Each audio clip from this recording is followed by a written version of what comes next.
The last chapter. A crown of swords. Tossing, Rand dreamed. Wild dreams where he argued with Perrin and begged Matt to find Elaine. Where colors flashed just beyond sight, and Padonfane leaped at him with a flashing blade. Sometimes he thought he heard a voice moaning for a dead woman in the heart of a fog. Dreams where he tried to explain himself to Elaine, to Avienda, to Min, to all three at once. And even Min looked at him with scorn.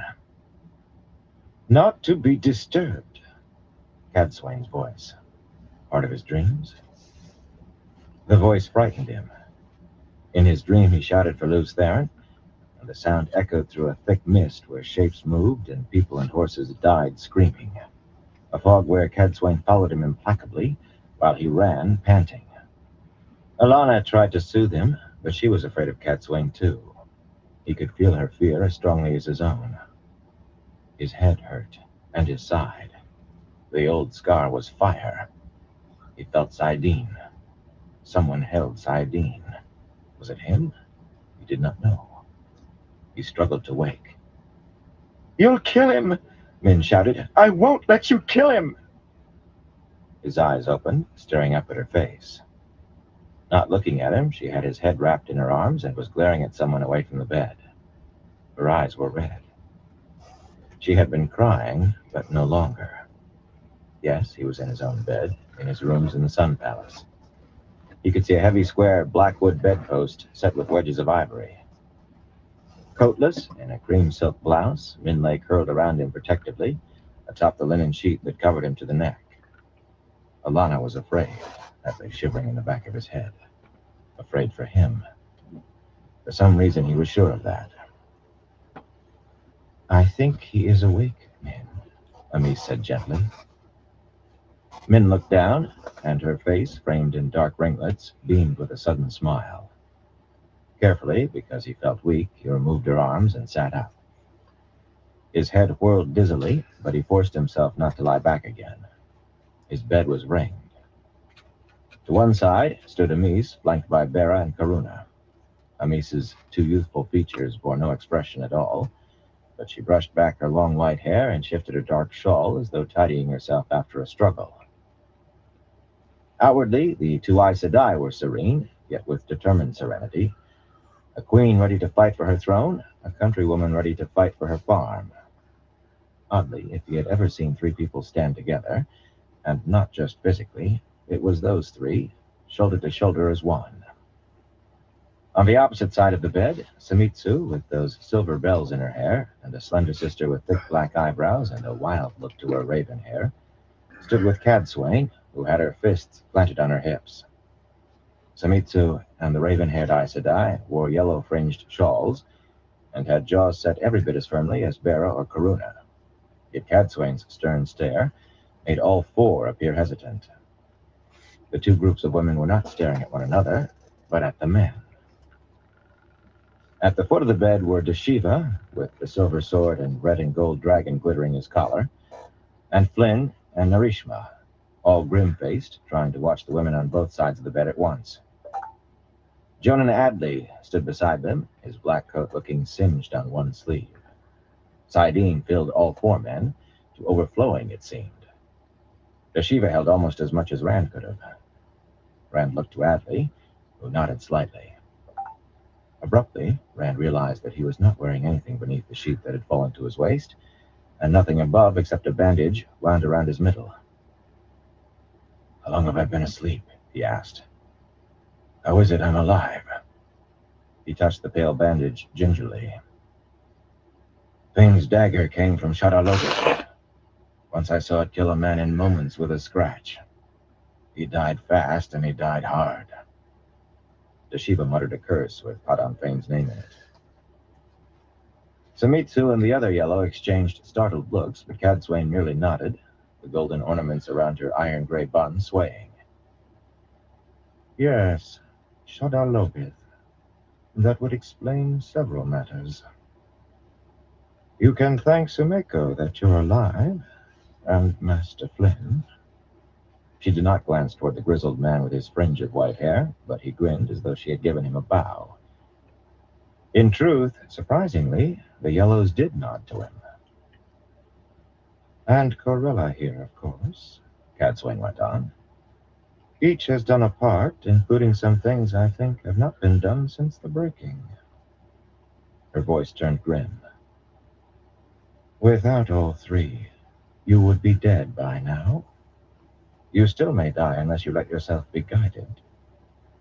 You must rest without exertion.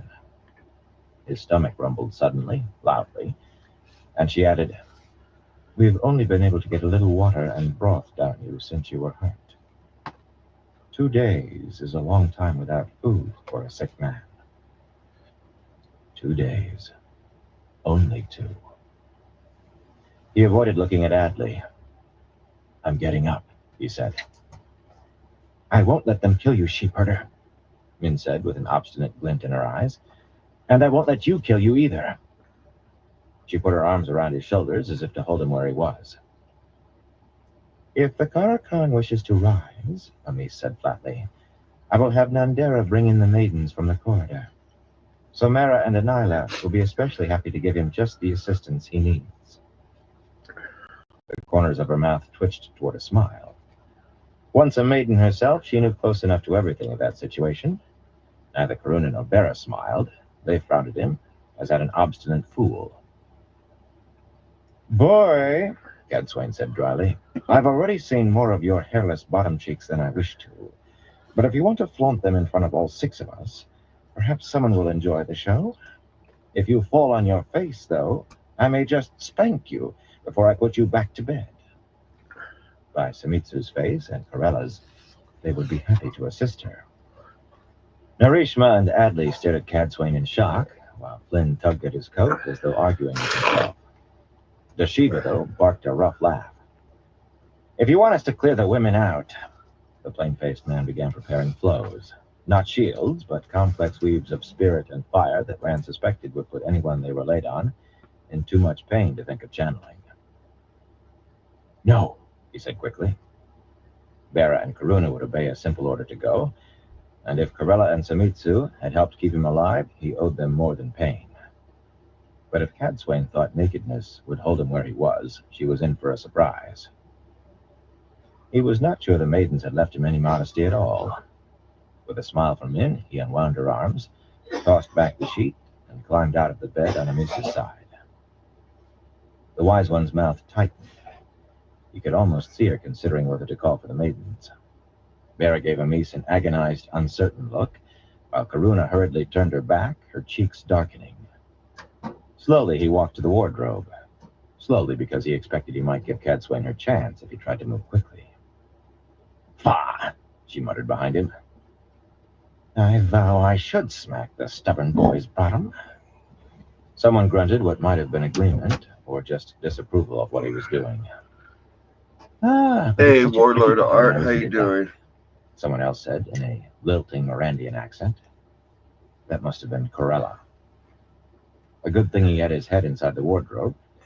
Maybe the maidens had not peeled away as much modesty as he thought. Light. His face felt hot as a furnace. Hoping the motions of dressing would cover any wobbles, he climbed into his clothes hurriedly. His sword stood propped in the back of the wardrobe. Hey, Bastion, how you doing? The boar-hide scabbard. The long hilt, and took his hand away. How am I doing too bad? He turned back to the others while still tying the laces of his shirt. You're here, Bastion. Let's do it, Dad. Anne still sat cross-legged on the bed in her snug green silk breeches. By her expression, unable to decide between approval and frustration. I need to talk with Dashiva and the other Ashaman, he said. Alone. Min scrambled off the bed. That's good to hear, Warlord of Art. Always glad when everyone's doing well. Of his bandaged side. I've waited too long to see you awake again, she said, sliding an arm around his waist. I need to be with you. She emphasized that just a tad. She must have had a viewing, or maybe she just wanted to help. That arm seemed to offer support. Either way, he nodded. He was not all that steady. Laying a hand on her shoulder, he suddenly realized that he did not want the Ashaman to know how weak he was, any more than Cadswain or Amis. Bera and Karuna made reluctant curtsies and started for the door. then hesitated when Amis did not move right away. So long as you do not intend to leave these rooms, the wise one said, not in the slightest as though speaking to her Karakarn. Rand raised a naked foot. Do I look as though I'm going anywhere? Amis sniffed, but with a glance at Atli, she gathered up Vera and Karuna and departed. Cadswain and the other two were only a moment more in going. The gray-haired Green glanced at Atli, too. It could not be much of a secret that he had been gone from Carrion for days. At the door, she paused. That's good. Don't do anything foolish, boy. She sounded like a stern aunt, cautioning a shiftless nephew without much expectation he would listen. Samitsu and Karela followed her out, dividing their frowns between him and the Ashaman. As they vanished, Dashiva laughed, a sharp wheeze, shaking his head. He actually sounded amused. Rand stepped away from Min to fetch his boots from beside the wardrobe and take a rolled pair of stockings from inside. I'll join you in the anteroom as soon as I'm booted, Dashiva. The plain-faced Ashaman gave a start. He had been frowning at Atli. As you command, my Lord Dragon, he said, pressing fist to heart. Waiting until the four men were gone, Rand sat down in a chair with a feeling of relief and began pulling on his stockings. He was sure his legs felt stronger just for being up and moving. Stronger, but they still did not want to support it very well. Are you sure this is wise? Min said, kneeling beside his chair, and he gave her a startled look. If he had talked in his sleep during those 2 days, the Aes Sedai would have known. Amis would have had Anila and Somera and 50 more maidens waiting when he woke. He tugged the stocking the rest of the way up. Do you have a viewing? Min sat back on her heels, folded her arms beneath her breasts, and gave him a firm look. After a moment, she decided it was not working and sighed. It's Cadswain. She's going to teach you something. You and the Ashaman. All the Ashaman, I mean. It's something you have to learn, but I don't know what it is, except that none of you will like learning it from her. You aren't going to like it at all. Rand paused with a boot in hand, then stuffed his foot in. What could Cadswain or any Aes Sedai teach the Ashaman? Women could not teach men, or men women. That was as hard a fact as the one power itself. We will see, was all he said. Plainly, that did not satisfy Min. She knew it would happen, and so did he. She was never wrong.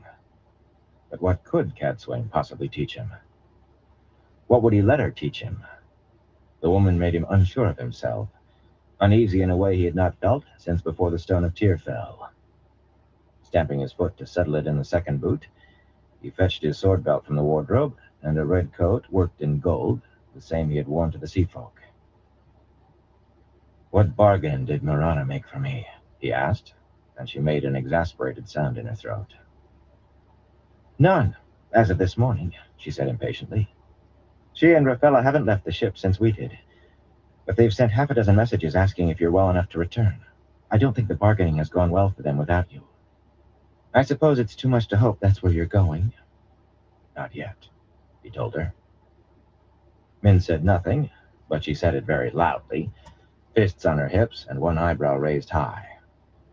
Well, she would know most of it soon enough. In the anteroom, all the Ashaman except Dashiva sprang out of their chairs when Rand appeared with Min. Staring at nothing and talking to himself, Dashiva did not notice until Rand reached the rising sun set in the floor, and then he blinked several times before rising. Rand addressed himself to Atli while fastening the dragon-shaped buckle of his sword belt. The army's reached the hill forts in Ilion already? He wanted to take one of the gilded armchairs, but would not let himself.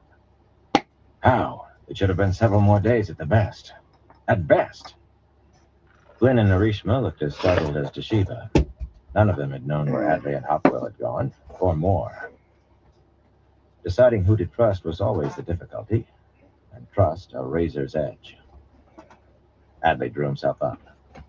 There was something about his eyes, beneath those thick eyebrows. He had seen the wolf, as they said in Cairhien. The High Lord Wyraman left the foot behind and pressed forward with the horse," he said, reporting stiffly. "The Aiel kept up, of course." He frowned. "We encountered Aiel yesterday. Shido. I don't know how they got. There were maybe 9 or 10,000 altogether, but they didn't seem to have any wise ones who could channel with them. And they didn't really slow us down. We reached the hill forts at noon today." Rand wanted to snarl. Leaving the foot behind? Did Wyerman think he was going to take palisaded forts on hilltops with horsemen? Probably. The man probably would have left the Aiel behind, too, if he could have outrun them. Fool nobles and their fool honor. Still, it did not matter. Except to the men who died because the High Lord Wyerman that anyone who did not fight from horseback. "Eben and I began destroying the first palisades as soon as we arrived," Abby went on. "Wyerman didn't much like that. I think he would have stopped us, but he was afraid to. Anyway, we began setting fire to the logs and blowing holes in the walls, but before we more than started, Samael came. A man channeling Saidin, at least, and a lot stronger than Eben or me. As strong as you, my Lord Dragon, I'd say." "He was there right away," Rand said incredulously, but then he understood. He had been sure Samael would stay safe in Ilion, behind defenses woven of the power, if he thought he had to face Rand. Too many of the Forsaken had tried, and most were dead now. In spite of himself, Rand laughed and had to hug his side. Laughing hurt. All that elaborate deception to convince Samael he would be anywhere but with the invading army, to bring the man out of Ilion, and all made unnecessary by a knife in Padan Fane's hand. 2 days. By this time, everybody who had eyes and ears in Carrion, which certainly included the Forsaken, knew that the Dragon Reborn lay on the edge of death. As well toss wet wood on the fire as think otherwise. Men scheme and women plot, but the wheel weaves as it will. That was how they said it in Tyr. "Go on," he said. "Moore was with you last night?" "Yes, my Lord Dragon. Fedwin comes every night, just like he's supposed to. Last night it was plain as Eben's nose we'd reached the forts today." "I don't understand any of this." Deshiva sounded upset.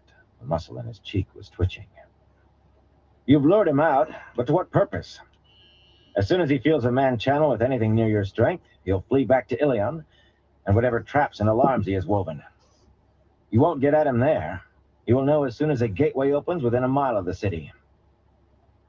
"We can save the army," Adley burst out. "That's what we can do." "Wyerman was still sending charges against that fort when I left, and Samael cuts everyone to rags despite anything Eben or I can do." He shifted the arm with the singed sleeve. "We have to strike back and run immediately, and even so, he nearly burned us where we stood, more than once. The Aiel are taking casualties too.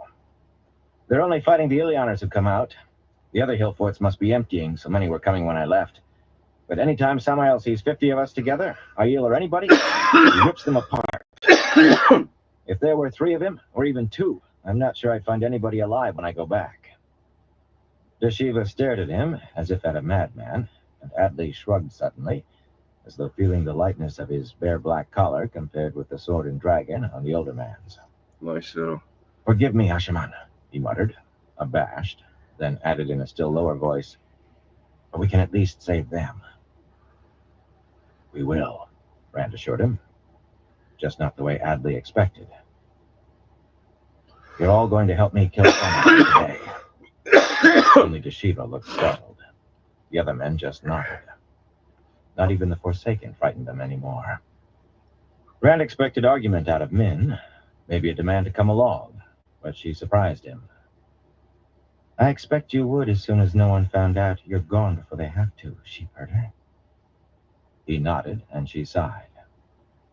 Perhaps the Forsaken had to depend on pigeons and eyes and ears, just like anyone else, but being too sure could be fatal. "The maidens will want to come if they know Min." They would want to, and he would be hard-pressed to refuse, if he could refuse. Yet the disappearance even of Nandera and whoever she had on guard might be too much. Min sighed again. "I suppose I could go talk to Nandera. I might be able to keep them out in the hallway for an hour. But they won't be pleased with me when they find out." He almost laughed again before he remembered his side. They definitely would not be pleased with her, or with him. More to the point, farm boy, a meese won't be pleased. Or Soralia. The things I let you get me into. He opened his mouth to tell her he had not asked her to do anything, yet before he could utter a word, she moved very close. Looking up at him through long lashes, she put a hand on his chest, tapping her fingers. She smiled warmly and kept her voice soft, but the fingers were a giveaway. If you let anything happen to you, Randall Thor, I'll give Catswin a hand whether she needs one or not. Her smile brightened for a moment, almost cheerily, before she turned for the doors. He watched her go. She might make his head spin sometimes. Nearly every woman he had ever met had done that at least a time or two. But she did have a way of walking that made him want to watch. Abruptly, he realized Shiva was watching as well, and licking his lips. Rand cleared his throat loudly enough to be heard over the sound of the door closing behind her. For some reason, the plain-faced man raised his hands defensively. It was not as though Rand glared at him. He could not go around glaring at men just because men wore tight breeches. Surrounding himself with the emptiness of the void, he seized Saidin and forced frozen fire and molten filth into the weaves for a gateway. The Shiva leaped back as it opened. Maybe having a hand sliced off would teach the man not to lick his lips like a goat. Something crooked and red spiderwebbed across the outside of the void. He stepped through onto bare dirt with the Shiva and the others right behind, releasing the source as soon as the last stepped clear. A sense of loss rushed in as Saidin left, as awareness of Alana dwindled. The loss had not seemed so great while Luz Theron was there, not so huge. Overhead, the golden sun was more than halfway down to the horizon. A gust of wind swept dust from under his boots without leaving any coolness behind. The gateway had opened in a cleared area, marked off by a rope strung between 4 wooden posts. At each corner stood a pair of guards in short coats and baggy trousers stuffed into their boots, swords that appeared slightly serpentine, hanging at their sides. Some had heavy mustaches that hung to their chins or thick beards, and all had bold noses and dark eyes that seemed tilted. As soon as Rand appeared, one of them went running. "What are we doing here?" Dashiva said, looking about incredulously. Around them stretched hundreds of sharp-peaked tents, gray and dusty white, tents and picket lines of already saddled horses. Camelin lay not many miles away, hidden behind the trees, and the Black Tower not much farther, but Taim would not know of this unless he had a spy watching. One of Fedwin Moore's tasks had been to listen, to feel for anyone trying to spy. In a ripple of murmurs spreading outward from the ropes, men with bold noses and serpentine swords rose from their heels and turned to stare expectantly toward Rand. Here and there women stood as well. Saldaean women often rode to the wars with their husbands, at least among the nobles and officers. There would be none of that today, though. Ducking under the rope, Rand strode directly to a tent no different from any other, except for the banner on the staff in front, 3 simple red blossoms on a field of blue. The king's penny did not die back, even in Saldaean winters, and when fires blackened the forests, those red flowers were always the first to reappear. A blossom nothing could kill, the sign of House Bashir. Inside the tent, Bashir himself was already booted and spurred, and his sword on his hip. Ominously, Dira was with him, in a riding dress the same shade as her husband's gray coat, and if she wore no sword, the long dagger at her belt of heavy silver rondelles would do to go on with. The leather gauntlets tucked behind that belt spoke of someone meaning to ride hard. "I hadn't expected this for days yet," Bashir said, rising from a folding camp chair. "Weeks, I hoped, in truth. I'd hoped to have most of Taim's leavings armed the way young Matt and I planned. I gathered every maker of crossbows I could find into a manufactory, and they're starting to produce them like a sow dropping piglets, but as it is, no more than 15,000 have crossbows and know what to do with them." With a questioning look, he lifted a silver pitcher from atop the maps spread out on his folding table. "Do we have time for punch?" "No punch," Rand said impatiently. Bashir had spoken before about the men Taim found who could not run to channel, but he had scarcely listened. If Bashir thought he had trained them well enough, that was all that mattered. Dashiva and 3 more Ashaman are waiting outside. As soon as Moore joins them, we'll be ready. He eyed Dira Nigalim Tibashir, towering over her diminutive husband with her hawk's beak of a nose and her eyes that made a hawk's look mild. No punch, Lord Bashir. And no wives. Not today. Dira opened her mouth, her dark eyes all but glowing suddenly. No wives, Bashir said, knuckling his heavy gray-streaked mustaches. I will pass the order. Turning to Dira, he held out his hand. Wife, he said mildly. Rand winced, mild tone or no, and waited for the eruption. Dira's mouth thinned. She scowled down at her husband, a hawk ready to stoop on a mouse. Not that Bashir looked anything like a mouse, of course, just a much smaller hawk. She drew a deep breath. Dira could make drawing a deep breath seem a thing that should cause the earth to tremble. And unhooking her sheathed dagger from her belt, she laid it in her husband's hand. We will talk of this later, Davram. At length. One day when he had time, Rand decided, he was going to make Bashir explain how he did that. If there ever was time. At length, Bashir agreed, grinning through his mustaches as he stuffed the dagger behind his own belt. Maybe the man was simply suicidal. The rope had been taken down outside, and Rand stood waiting with Dashiva and the other Ashaman, while 9,000 Saldaean light horse arrayed themselves behind Bashir in a column of 3s. Somewhere behind them, 15,000 men who called themselves the Legion of the Dragon would be gathering afoot. Rand had glimpsed them, everyone in a blue coat made to button up the side so the red and gold dragon across the chest would not be broken. Most carried steel-armed crossbows. Some bore heavy, unwieldy shields instead, but not one carried a pike. Whatever odd notion Madame Bashir had cooked up, Rand hoped it would not lead a lot of this legion to death. Moore grinned eagerly while he waited, all but bouncing on his toes. Perhaps he would be back in his black coat with the silver sword on his collar. Yet Adley and Arishma wore almost identical grins, and for that matter, Flynn's was not far off. They knew where they were going now, and what to do there. Dashiva was scowling at nothing, as usual, his lips moving silently, as usual. Also silent, scowling, were the Saldaean women gathered behind Dira, watching from one side. Eagles and falcons, feathers ruffled and furious. Rand did not care how they grimaced and frowned. If he could face Nandera and the rest of the maidens after keeping them back from this, then the Saldaean men could put up with any number of lengthy discussions. Today, the light willing, no women would die because of him. So many men could not be lined up in a minute, even when they had been awaiting the order. But in a remarkably short time, Bashir raised his sword and called, "My Lord Dragon!" A shout rippled down the great column behind him. "The Lord Dragon!" Seizing the source, ran immediately between the posts, 4 paces by 4, and ran tied off the weave, filled with sardine, dropped on his heels, into a great open square surrounded by huge white columns, each topped with a marble wreath of olive branches. At the 2 ends of the square stood nearly identical purple-roofed palaces, of columned walks and high balconies and slender spires. Those were the King's Palace and the slightly smaller Great Hall of the Council. This was the Square of Tammuz, in the heart of Ilion.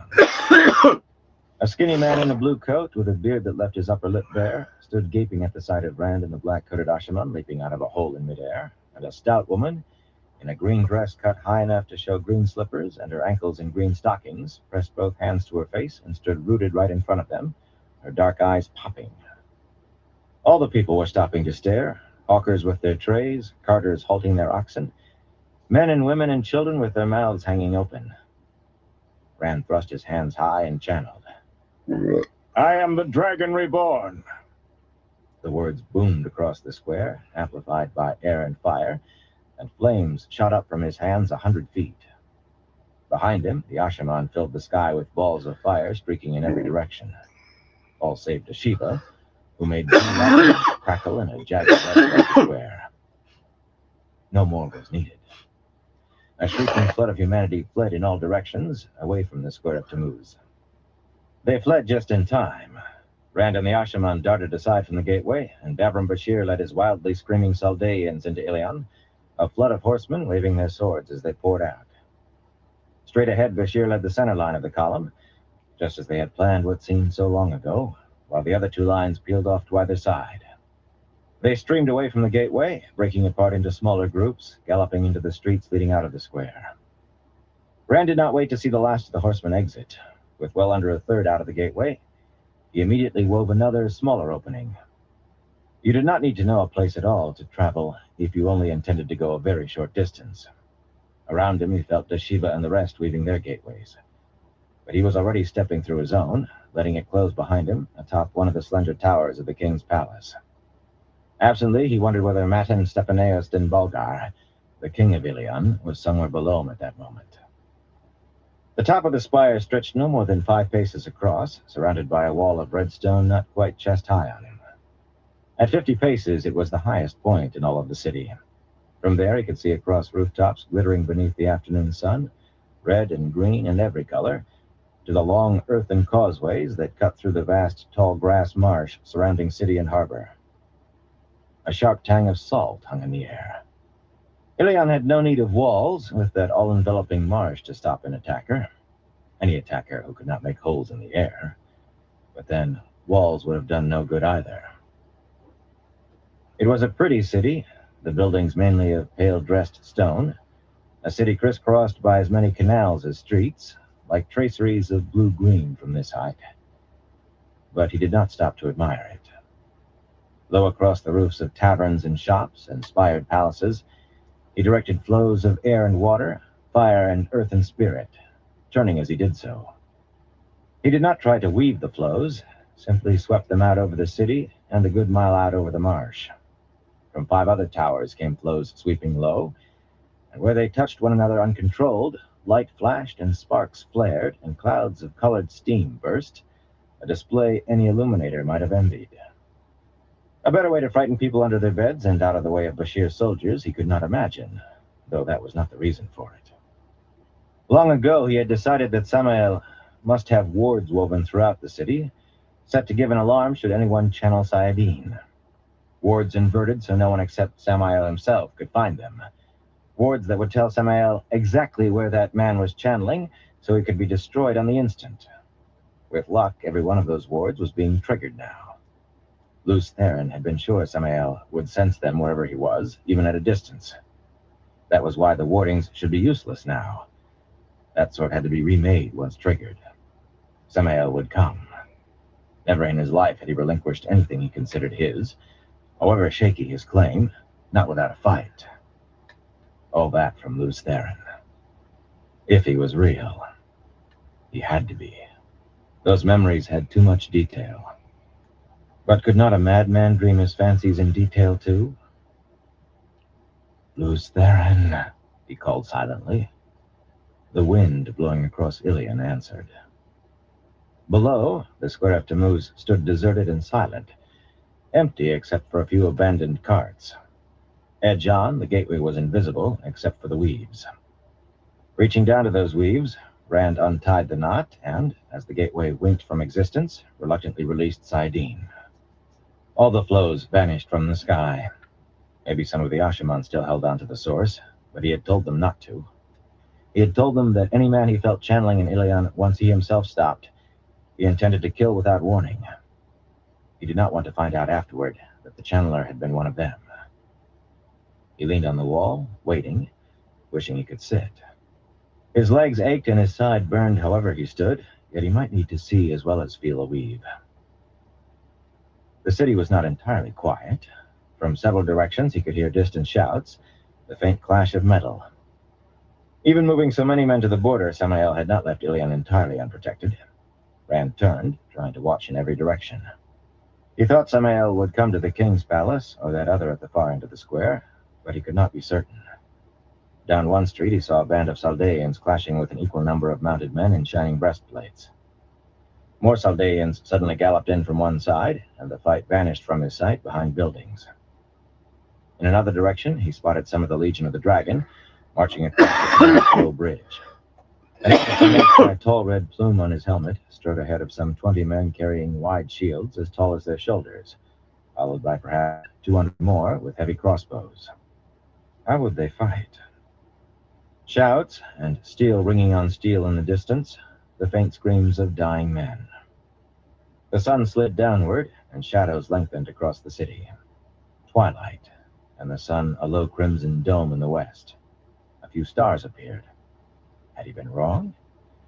Would Samael simply go elsewhere, find another land to master? Had he been listening to anything other than his own mad ramblings? A man channeled. For a moment, Rand froze, staring at the great hall of the council. That had been enough of Sidene for a gateway. He might not have felt a much smaller channeling the length of the square. It had to be Samael. In an instant, he had seized the source, woven a gateway, and leaped through with lightning ready to fly from his hands. It was a large room, lit by huge mirrored golden stand lamps, and others hanging on chains from the ceiling, with snowy white marble walls carved in friezes showing battles, and ships crowding the marsh-bordered harbor of Ilion itself. At the far end of the room, 9 heavily carved and gilded armchairs stood like thrones atop a high, stair-fronted white dais, the center chair with a back higher than any other. Before he could release the gateway behind him, the tower top where he had stood exploded. He felt the wash of fire and earth even as a storm of stone fragments and dust struck through the gateway, knocking him down on his face. Pain stabbed his side as he landed, a sharp red lance digging into the void where he floated, and that as much as anything else made him release the gateway. Someone else's pain, someone else's weakness. He could ignore them in the void.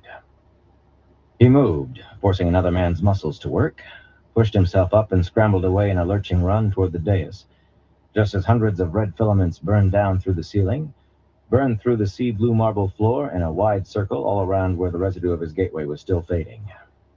One stabbed through the heel of his boot, through his heel, and he heard himself cry out as he fell.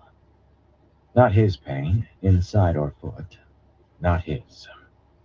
Rolling onto his back, he could see the remnants of those burning red wires still, fresh enough to make out fire and air, woven in a way he had not known. Enough to make out exactly the direction they had come from. Black holes in the floor, and ornately worked white plaster ceiling high overhead hissed and crackled loudly at the touch of the air. His hands rose, and he wove balefire. Began to weave it. Someone else's cheek stung from a remembered slap, and Cadswain's voice hissed and crackled in his head like the holes the red filaments had made. Never again, boy. You will never do that again. It seemed that he heard Luce Theron whimpering in distant fear of what he was about to loose, but it almost destroyed the world once.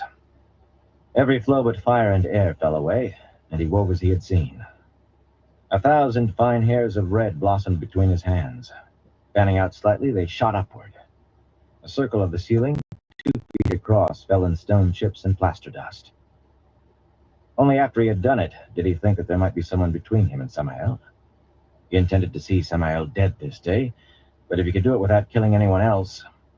The weaves vanished as he pulled himself to his feet once more and limped hurriedly to the doors in the side of the hall, tall things with every panel set with 9 golden bees the size of his fist.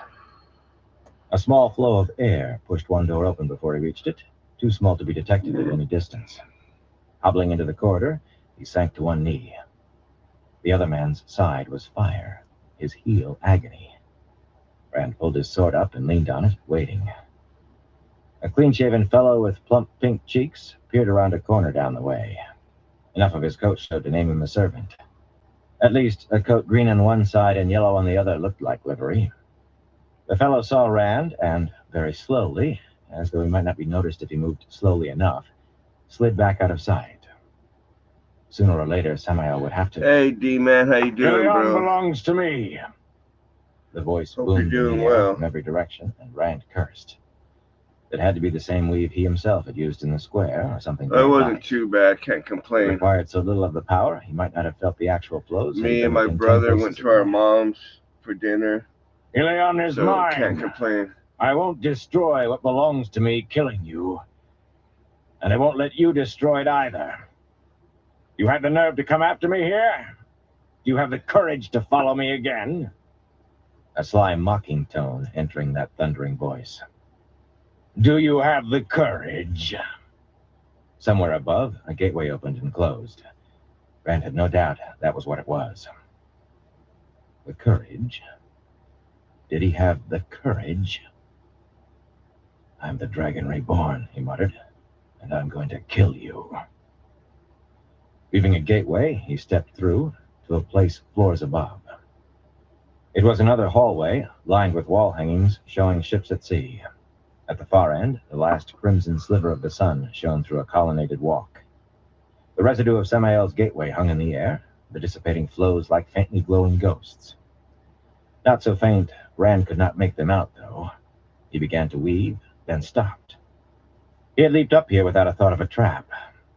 If he copied what he saw exactly, he would step out wherever Samael had, or so close as made no difference. But with just a slight alteration, no way to be sure whether the change was 50 feet or 500, yet either was close enough. The vertical silver slash began to rotate open, revealing the shadow-cloaked ruins of greatness, not quite as dark as the hallway. Seen through the gateway, the sun was a slightly thicker slice of red, half hidden by a shattered dome. He knew that place. The last time he had gone there, he had added a name to that list of maidens in his head. The first time, Adan Thane had followed and become more than a dark friend, worse than a dark friend. That Samael had fled to Shadar-Logoth seemed like coming full circle in more ways than one. There was no time to waste now that he was opening the way. Before the gateway stopped widening, he ran through into the ravaged city that once had been called Aradhal, ran limping, letting the weave go as he ran, boots crunching on broken paving stones and dead weeds. The first corner he came to, he ducked around. The ground shook under his feet as roars sounded back the way he had come, light flashing atop flash in the twilight darkness. He felt the wash of earth and fire and air. Shrieks and bellows rose through the thunderous crashes. Saidin pulsing inside him, he hobbled away without looking back. He ran, and with the power filling him, even in the dark shadows he could see clearly. All around the great city lay, huge marble palaces, each with 4 and 5 domes of different shapes painted crimson by the setting sun. Bronze fountains and statues at every intersection, great stretches of columns running to towers that soared across the sun. They soared when intact, at least. More ended in abrupt jaggedness than not. For every dome that stood whole, 10 were broken eggshells, with the top hacked off or one side gone. Statues lay toppled in fragments or stood with missing arms or heads. Swiftly deepening darkness raced across sprawling hills of rubble, the few stunted trees clinging to their slopes, twisted shapes like broken fingers against the sky. A fan of bricks and stone spread across the way from what might have been a palace. Half its front missing, the rest of the column facade leaned drunkenly toward the street. He stopped in the middle of the street, just short of the fan, waiting, feeling for another to use Saidin. Clinging to the sides of the street was not a good idea, and not simply because any building might fall at any time. 1,000 unseen eyes seemed to watch from windows like gouged eye sockets, to watch with a nearly palpable sense of anticipation. Distantly he felt the new wound in his side throbbing, a slash of flame, echoing the evil that clung to the very dust of Shadar-Logoth. The old scar clenched like a fist. The pain of his foot seemed very distant indeed. Closer, the void itself pulsated around him, the Dark One's taint and Saidin beating in time with a knife slash across his ribs. A dangerous place by daylight, Shadar-Logoth. By night. Down the street, beyond a spired monument, miraculously standing straight, something moved.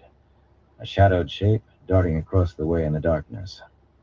Rand almost channeled, but he could not believe Samael would go scudding that way. When he first stepped into the city, and Samael tried to destroy everything around his gateway, he had heard horrible screams. They had barely registered then. Nothing lived in Shadar-Logoth, not even rats. Samael must have brought henchmen, fellows he did not mind killing in an attempt to reach Rand. Maybe one of them could lead Rand to Samael. He hurried forward as fast as he could, as soundlessly as he could. Shattered pavement crunched under his boots with a sound like bones. He hoped it was loud only to his sardine-enhanced ears. Stopping at the base of the spire, a thick stone needle covered with flowing script, he peered ahead. Whoever had moved was gone.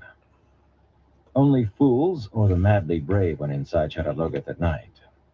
The evil that stained Shadowlogoth, the evil that had murdered Aradhal, had not died with Aradhal.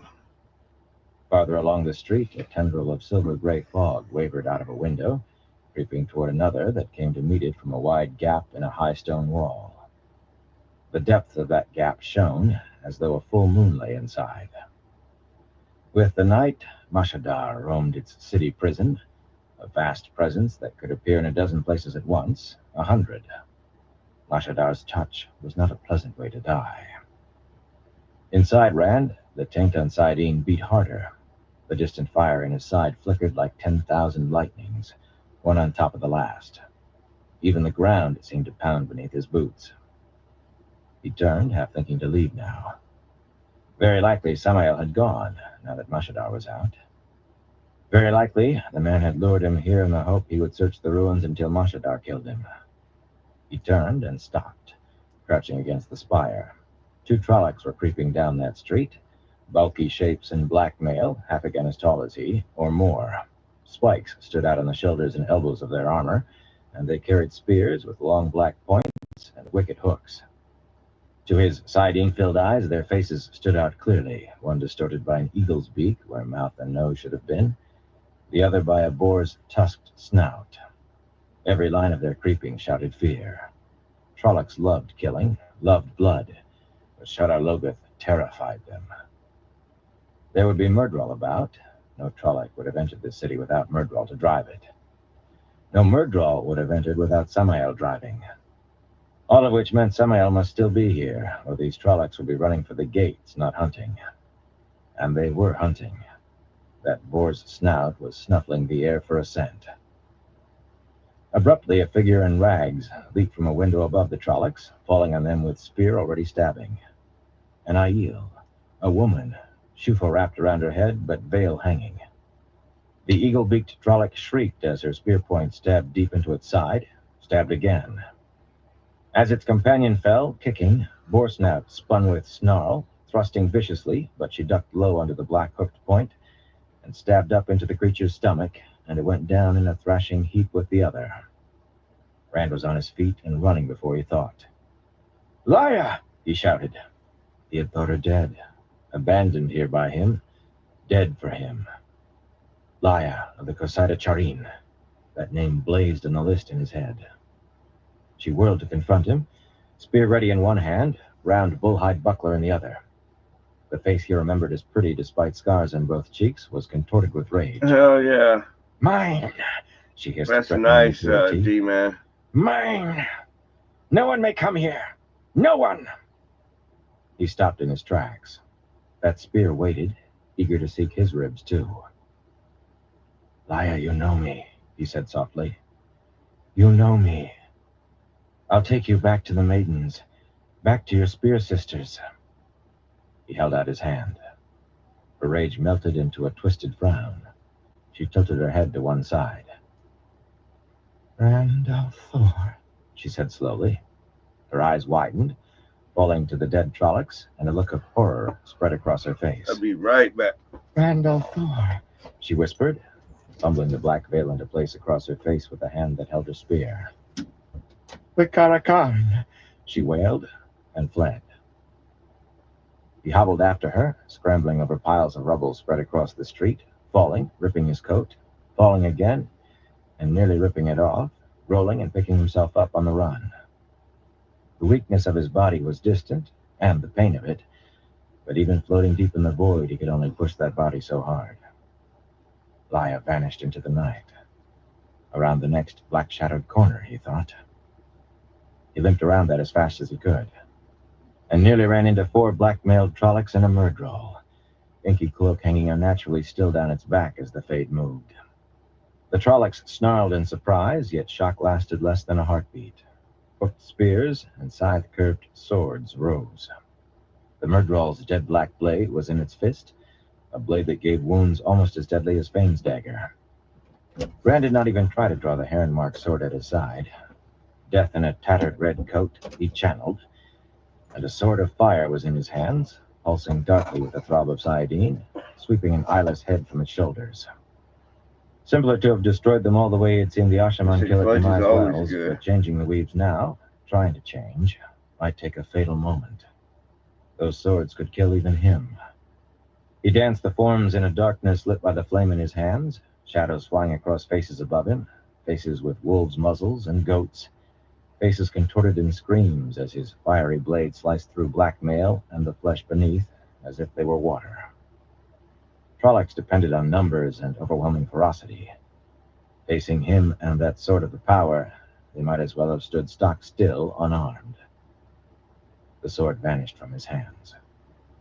Still poised at the end of the form called Twisting the Wind, he stood among death. The last Trolloc to fall still thrashed, goat horns scraping on the fragmented pavement. The headless Murdral yet flung its arms about, of course, booted feet scrabbling wildly. Half-men did not die quickly, even headless.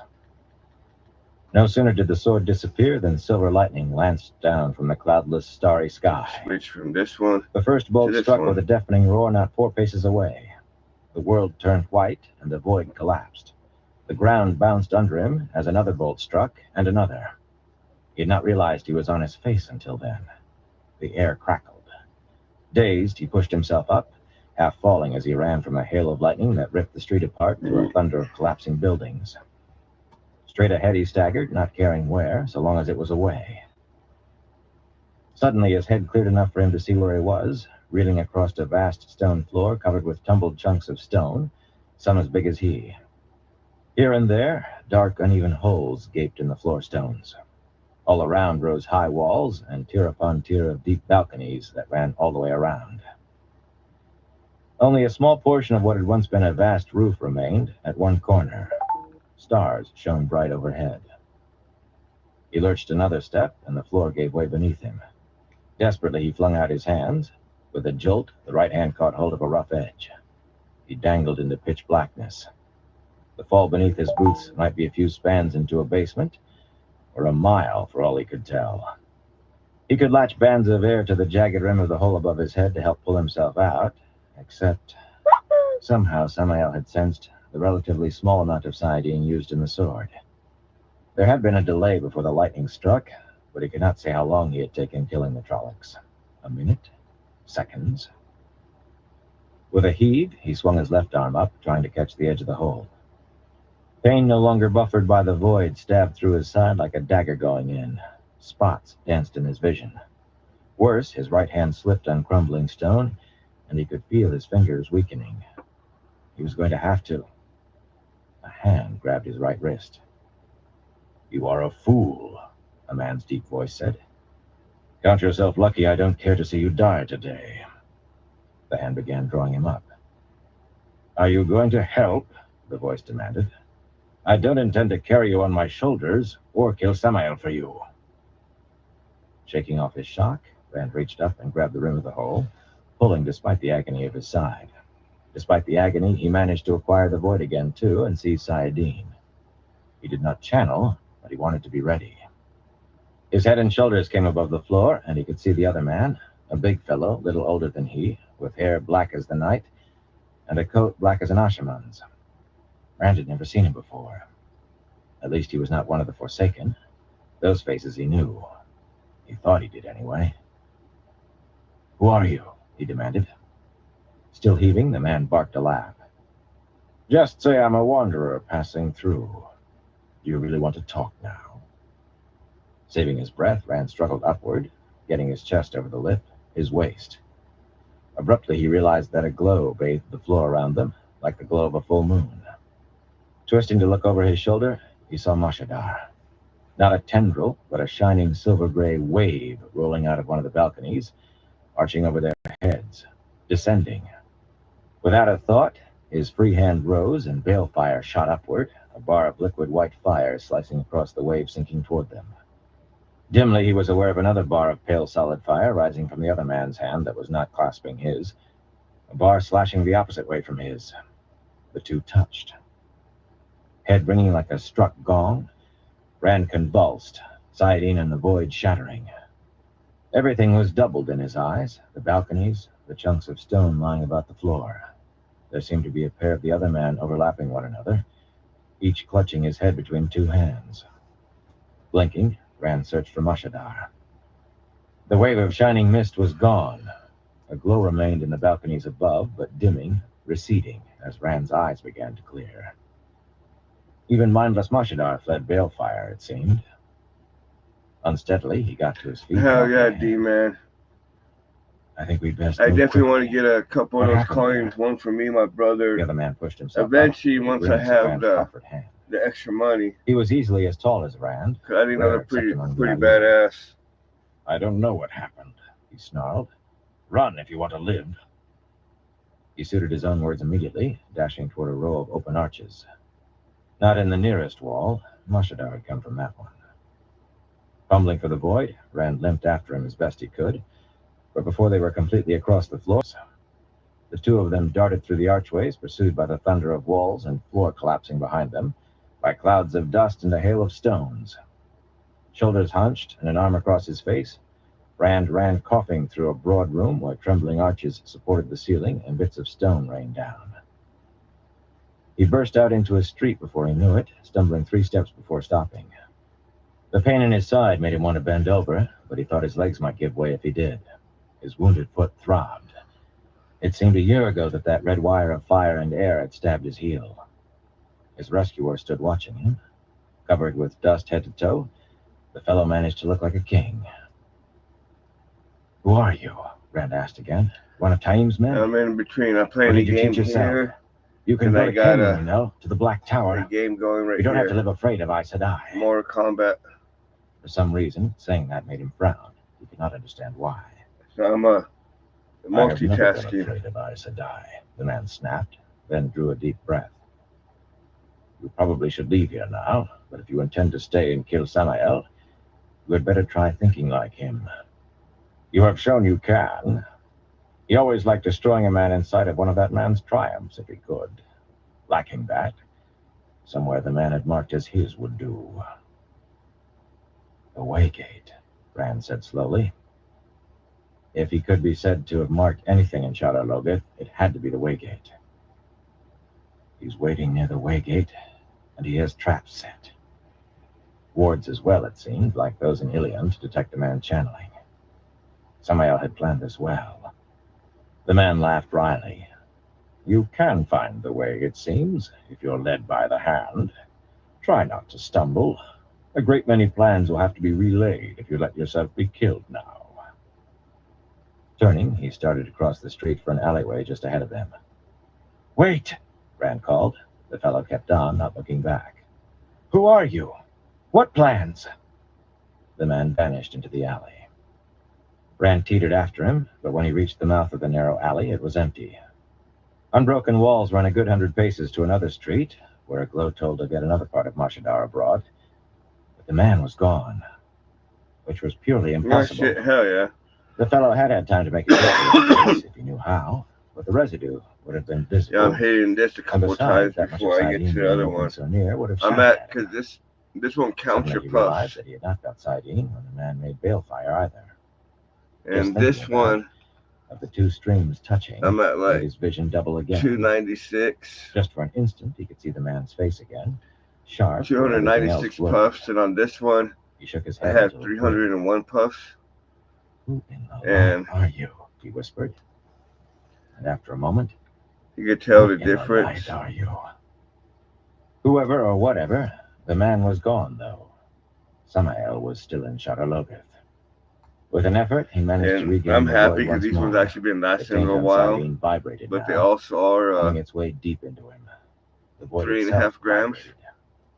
But the weakness of water muscles and the pain of injuries faded.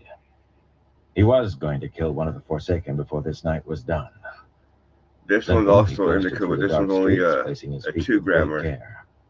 He still made noise, but the night was full of noise now. Shrieks and I'll be hitting that cries one next once I hit to 301 on this one. Mashadar killed then I'll move found, and Trollocs were dying in Shadar Logoth tonight as they had once long, long ago. Sometimes down a crossing street he saw Trollocs, 2 or 5 or a dozen, occasionally with a half-man, but most often not. None saw him, and he did not bother them. Not simply because Samael would detect any channeling. Those Trollocs and Murdrol that Mashadar did not kill were still dead. Samael had almost certainly brought them by the ways, but apparently he did not realize just how Rand had marked the waygate here. Well short of the square where the waygate lay, Rand stopped and looked around. Nearby, a tower stood seemingly whole, not nearly as tall as some. One, you mean its this top one? Still rose more than 50 paces above the ground. The dark doorway at its base was And empty, that's purple. the wood long rotted away, But with the and camera, hinges it does burnt to look dust. pink. Through blackness relieved only by faint starlight Because this through is the like windows, a Mario one. climbed the winding stairs It even slowly, says on there it's small clouds puffing up beneath his me, boots. Every Barry second OG. stabbed a stab of pain up his Kind of back. like Mario. It's Distant me, pain. Mario. On the tower top, And he this leaned one's against the smooth parapet to catch his breath. a Yoshi thing one. The idle thought came that he would never hear The the end spots. if Nin learned of this. And there's a Nin, tongue. or a Meese, or Cadswain for that matter. And this one is Across missing rooftops, he could see the great Tropicana square Oshi that had been one of the most Punch. important in Howard Hall. Once an Ogier grove had covered this part of the land, but within 30 years after the Ogier who had built the old city departed, the residents had cut down the trees to make room for expanding Howard Hall. Palaces and the remains of palaces surrounded the huge square, the glow of Mashadar shining deep inside a few windows. And Did a it huge hit mound all of rubble gnarly covered too? one end, but in the So I know center that stood one the surprised waygate, me on apparently a tall, broad piece when you're of taking stone. a hit, you gotta be careful. He was not close enough to see the delicately carved leaves and vines that covered it, but he could make out the toppled pieces of high fence that had once surrounded it. Power-wrought metal lying in a heap, they gleamed untarnished in the night. He could also see the trap he had woven around the waygate, inverted so no eye but his could see it. No way to tell by looking whether the Trollocs and Halfmen really had passed through it, yet if they had, they would die before long. A nasty thing. Whatever traps Samael had made down there were invisible to him, but that was expected. Likely they were not very pleasant either. At first he could not see Samael, but then someone moved among the fluted, flaring columns of a palace. Rand Let's waited. hit He wanted to be 305. sure. Because He had we're already only at one 300. chance. The figure stepped forward, out of the columns, and a pace into the square, head swinging this way and that. Samael, with snowy lace shining at his throat, waiting to see Rand walk into the square, into the traps. Behind him, the glow in the windows of the palace brightened. Samael peered into the darkness lying across the square, and Mashadar oozed out of the windows, thick colors of gray fog sliding together, merging as they loomed above his head. Samael walked a little to one side, and the wave began to descend, slowly picking up speed as it fell. Rand shook his head. Samael was his. The flows needed for balefire seemed to gather themselves, despite the far echo of Cadswain's voice. He raised his hand. A scream tore the darkness, a woman shrieking in agony beyond knowing. Rand saw Samael turn to stare toward the great mound of rubble, even as his own eyes flashed that way. Atop the mound, a shape stood outlined against the night sky in coat and breeches, a single thin tendril of Mashadar touching her leg. Arms outstretched, she thrashed about, moving away from the spot. The wordless wail seemed to call Rand's name. Aya, he whispered. Unconsciously, he reached out, as though he could stretch his arm across the intervening distance and pull her away. Nothing could save what Mashadar touched, though. No more than anything could have saved him had Fane's dagger plunged into his heart. Aya, he whispered, and balefire leaped from his hand. For less than a heartbeat, the shape of her still seemed to be there, all in stark snowy whites. And then she was gone, dead before her agony began. Screaming, Rand swept the balefire down toward the square, the rubble collapsing on itself, swept down death out of time, and let Saidin go before the bar of white touched the lake of Mashadar that now rolled across the square, billowing past the waygate toward rivers of glowing gray that flowed out from another palace on the other side. Samael had to be dead. He had to be. There had not been time for him to run, no time to weave a gateway, and if he had, Rand would have felt Saidin being worked. Samael was dead, killed by an evil almost as great as himself. Emotion raced across the outside of the void. Rand wanted to laugh, or perhaps cry. He had come here to kill one of the Forsaken, but instead, he had killed a woman he had abandoned here to her fate. For a long time, he stood on the tower top while the waning moon crossed the sky, almost at its half. Stood watching Mashadar fill the square completely, till only the very top of the waygate rose above the surface of the fog. Slowly, it began to ebb away, hunting elsewhere. If Samael had been alive, he could have killed the Dragon Reborn easily then. Rand was not sure he would have cared. Finally, he opened a gateway for skimming and made a platform, a railless disc, half white and half black. Skimming was slower than traveling, taking at least half an hour to reach Liam, and the whole way he burned Lia's name into his mind again and again, flailing himself with it. He wished he could cry. He thought he had forgotten how. They were waiting for him in the king's palace in the throne room, Bashir and Deshiva and the Ashaman. It was exactly like the room he had seen at the other end of the square, down to the stand lamps and the scenes carved into the marble walls and the long white dais. Exactly the same, except for being slightly larger in every dimension. Instead of 9 chairs in the dais, there was only a great gilded throne with levers and 9 fist-sized golden beads that would stand above the head of whoever sat in it. Wearily, Rand sat himself down on the steps at the front of the dais. "I take it Samael is dead," Bashir said, looking him up and down in his ragged coat and dust. "He's dead," Rand said. Deshiva sighed loudly with relief. "The city is ours," Bashir went on. "Or I should say, yours." He laughed suddenly. "The fighting stopped quick enough once the right people found out it was you. Not much to it in the end." Dried blood made a black stain down one torn sleeve of his coat. "The council has been waiting eagerly for you to come back. Anxiously, you might say," he added with a wry grin. 8 sweating men had been standing at the far end of the throne room since Rand came in. They wore dark silk coats with gold or silver embroidery on the lapels and sleeves, and falls of lace at their throats and wrists. Some wore a beard that left the upper lip shaved clean, but every one had a broad sash of green silk slanted across his chest, with 9 golden bees marching up it. At Bashir's gesture, they came forward, bowing to Rand at about every third step, for all the world as though he wore the finest garments sewn. A tall man seemed to be the leader, a round-faced fellow with one of those beards, with a natural dignity that appeared strained by worry. "My Lord Dragon," he said, bowing again and pressing both hands to his heart. "Forgive me, but Lord Bren do be nowhere to be found, and—" "He won't be," Rand said flatly. A muscle in the man's face jumped at Rand's tone, and he swallowed. "As you do say, my Lord Dragon," he murmured. "I do be Lord Gregorin den Lucianos, my Lord Dragon. In Lord Bren's absence, I do speak for the Council of 9. We do offer you—" A hand at his side waved vigorously at a shorter, beardless man who stepped forward bearing a cushion draped with a length of green silk. "We do offer you Ilian." The shorter man ripped the cloth away, revealing a heavy gold circlet, 2 inches wide, of laurel leaves. "The city do be yours, of course," Gregorin went on anxiously. "We did put an end to all resistance. We do offer you the crown and the throne and all of Ilian." Rand stared at the crown on its cushion, not moving a muscle.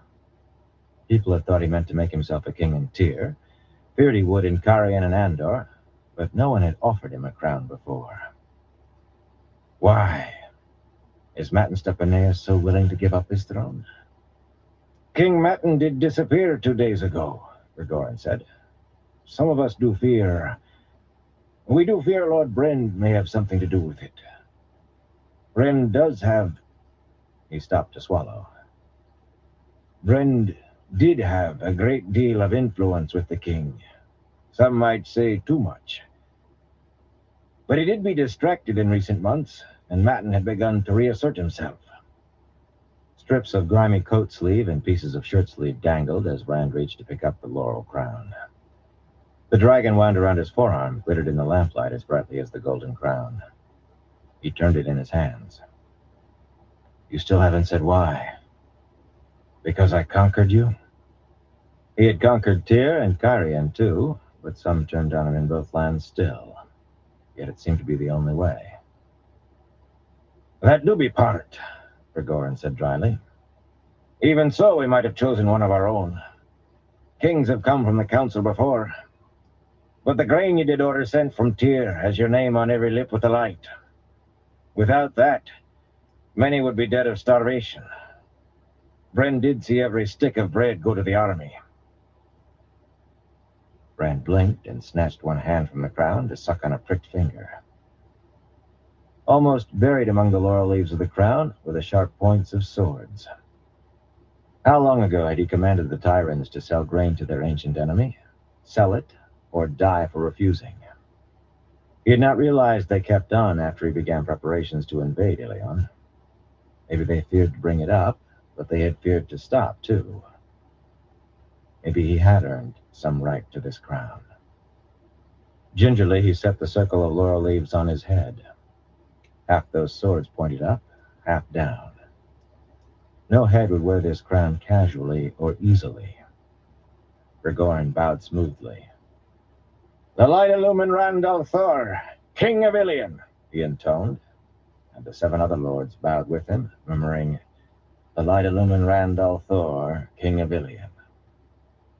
Bashir contented himself with a bow of his head. He was uncle to a queen, after all. But Tashiva cried out, "All hail Randall Thor, King of the world!" Flynn and the other Ashaman took it up. "All hail Randall Thor, King of the world! All hail the King of the world!" That had a good sound to it. The story spread, as stories will, and changed as stories change with time and distance, spreading out from Ilion by coasting ships and merchant trains of wagons, and pigeons sent in secret, spreading in ripples that danced with other ripples and made new. An army had come to Ilion, the story said, an army of Aiel, of Aes Sedai appearing from thin air, of men who could channel riding winged beasts, even an army of Saldaeans, though not many believed that one. Some tales said the Dragon Reborn had been presented the laurel crown of Ilion by the Council of Nine, and others by Matin Stepaneus himself on bended knee. Some said the Dragon Reborn had wrenched the crown from Matin's head, then stuck that head on a spike. No, the Dragon Reborn had raised Ilion to the ground and buried the old king in the rubble. No, he and his army of Ashaman had burned Ilion out of the earth. No, it was Abu Dar he had destroyed after Ilion. One fact, though, turned up again and again in those tales. The laurel crown of Ilion had been given a new name, the Crown of Swords. And for some reason, men and women who told the tales often found a need to add almost identical words. "The storm is coming," they said, staring southward in worry. "The storm is coming." Here's a recommended preview based on your listening.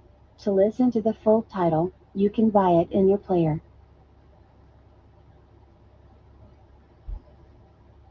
The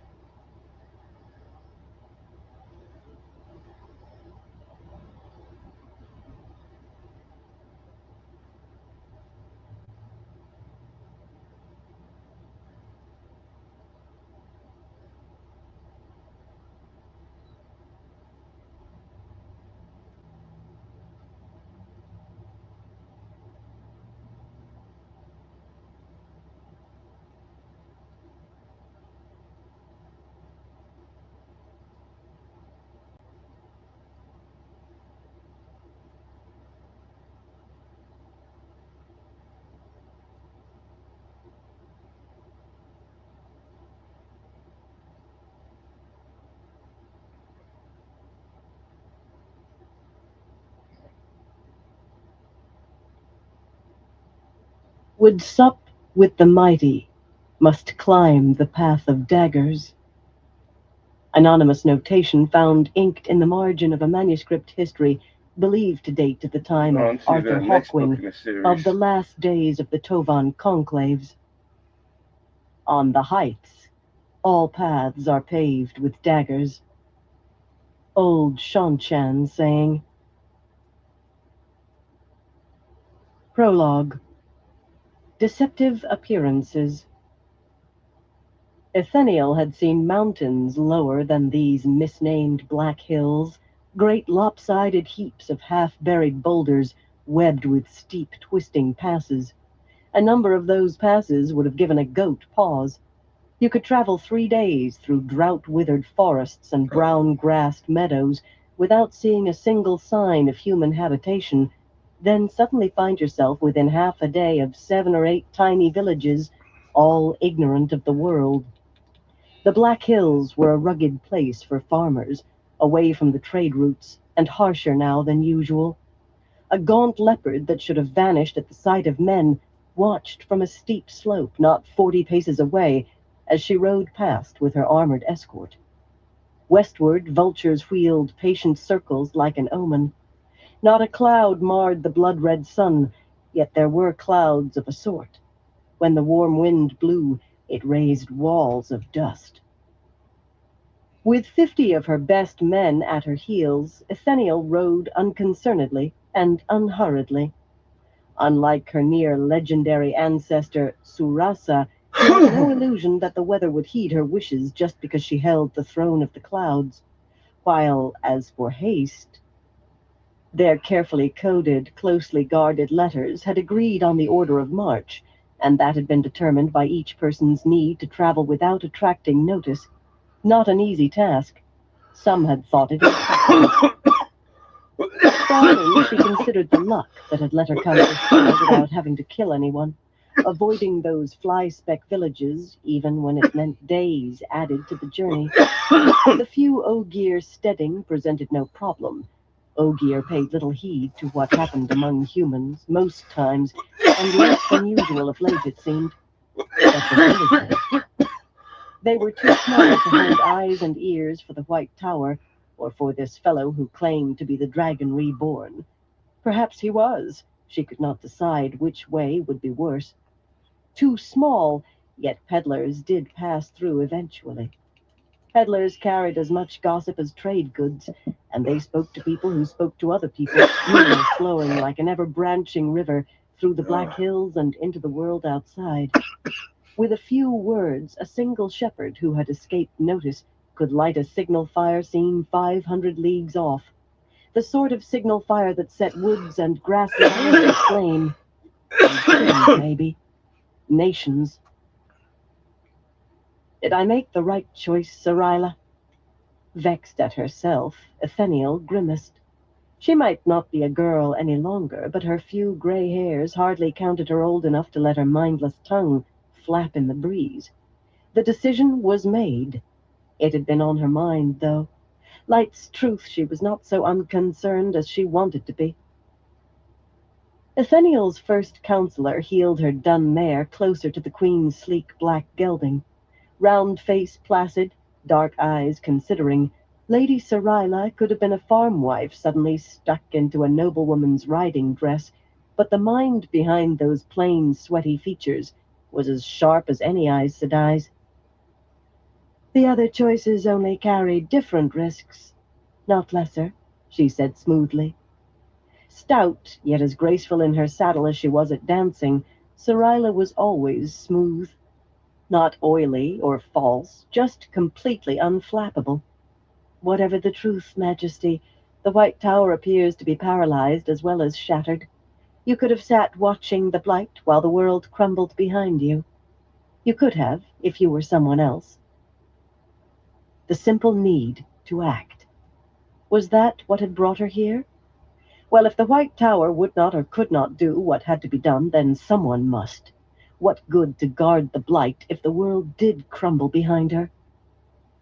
Etheniel looked to the slender man riding at her other side, white streaks at his temples giving him a supercilious air, the ornately sheathed sword of Kirukan resting in the crook of one arm.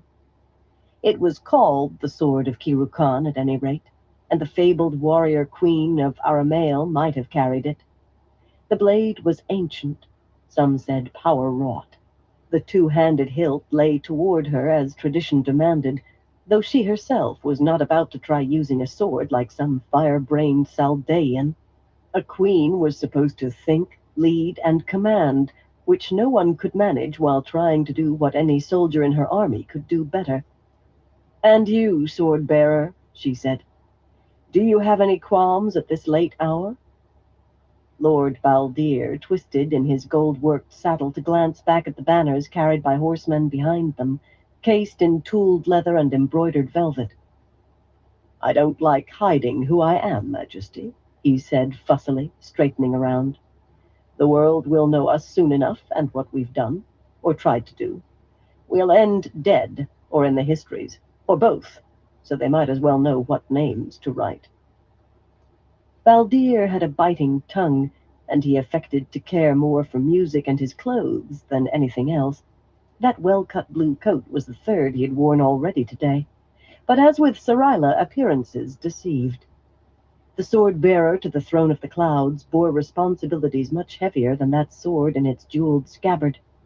Since the death of her husband some 20 years ago, Baldir had commanded the armies of Kandor for her in the field, and most of her soldiers would have followed him to Sheol Ghul itself.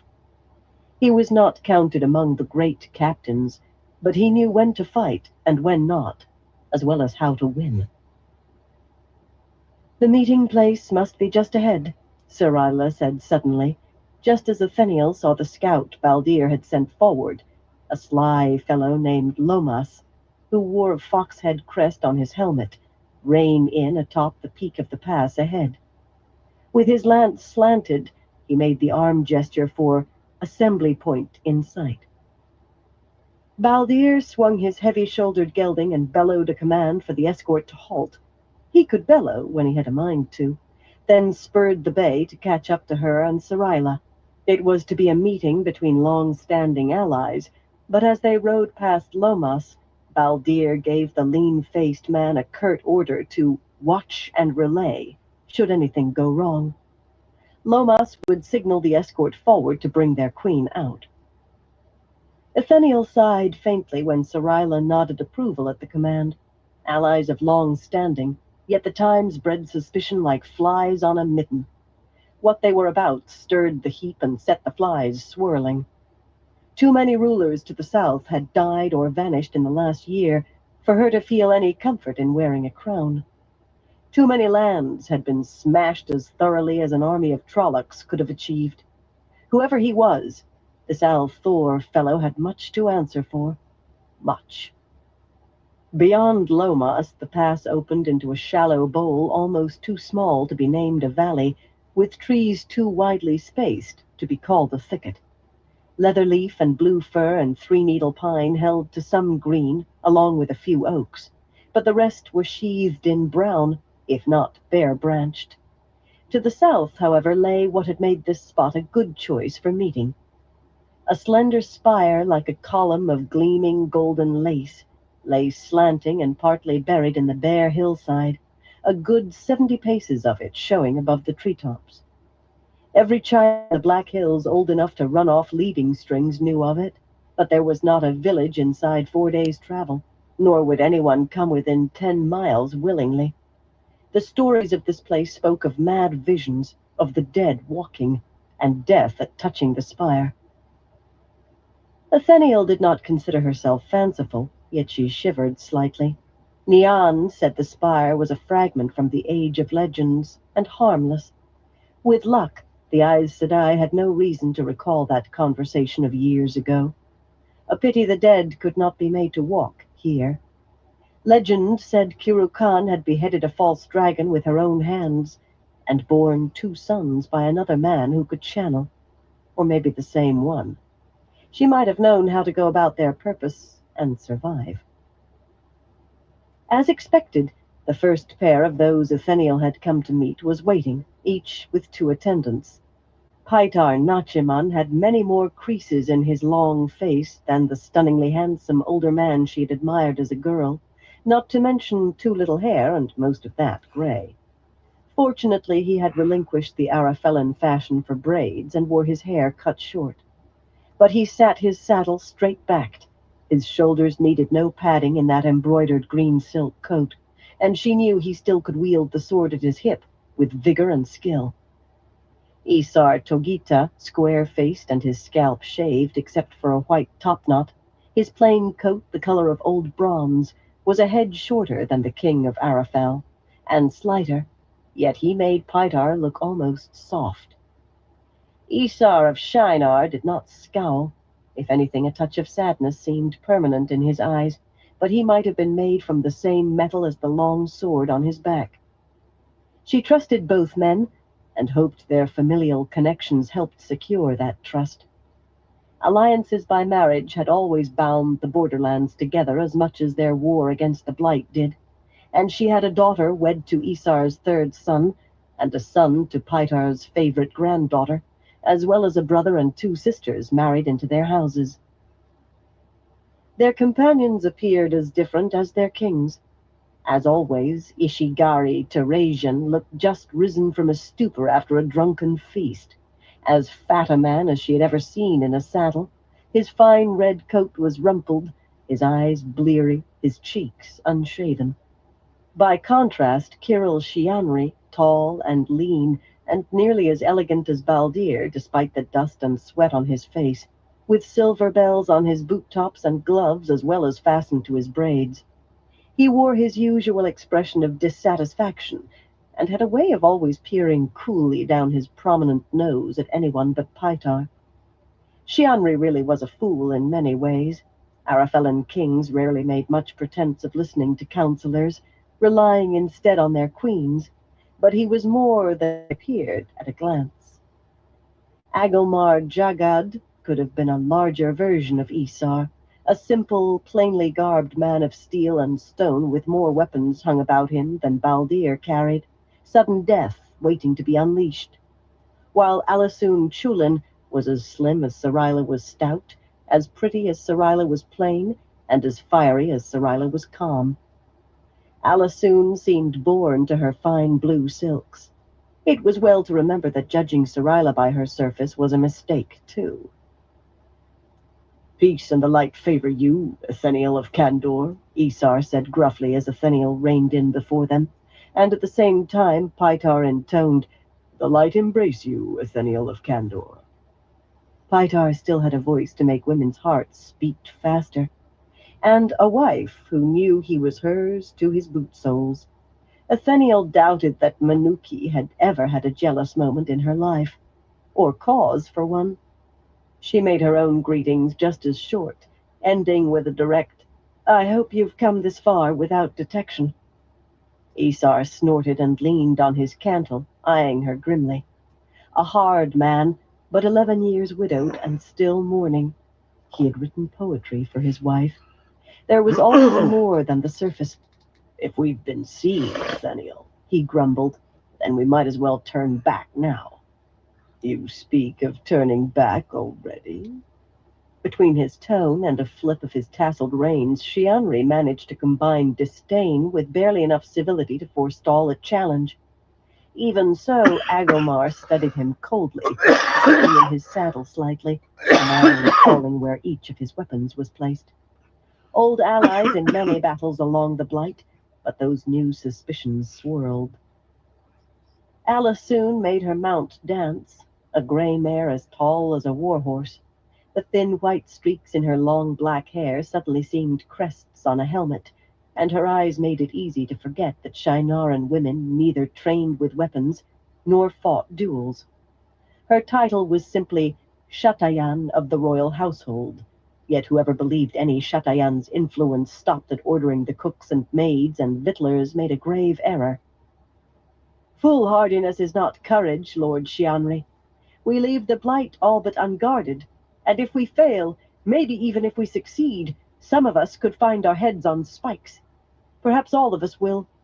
The White Tower may well see to it, if this Althor does not." The blight seems almost asleep, Teresian muttered, whiskers rasping as he rubbed his fleshy chin. I've never seen it so quiet. The shadow never sleeps, Jagad put in quietly, and Teresian nodded as if that too was something to consider.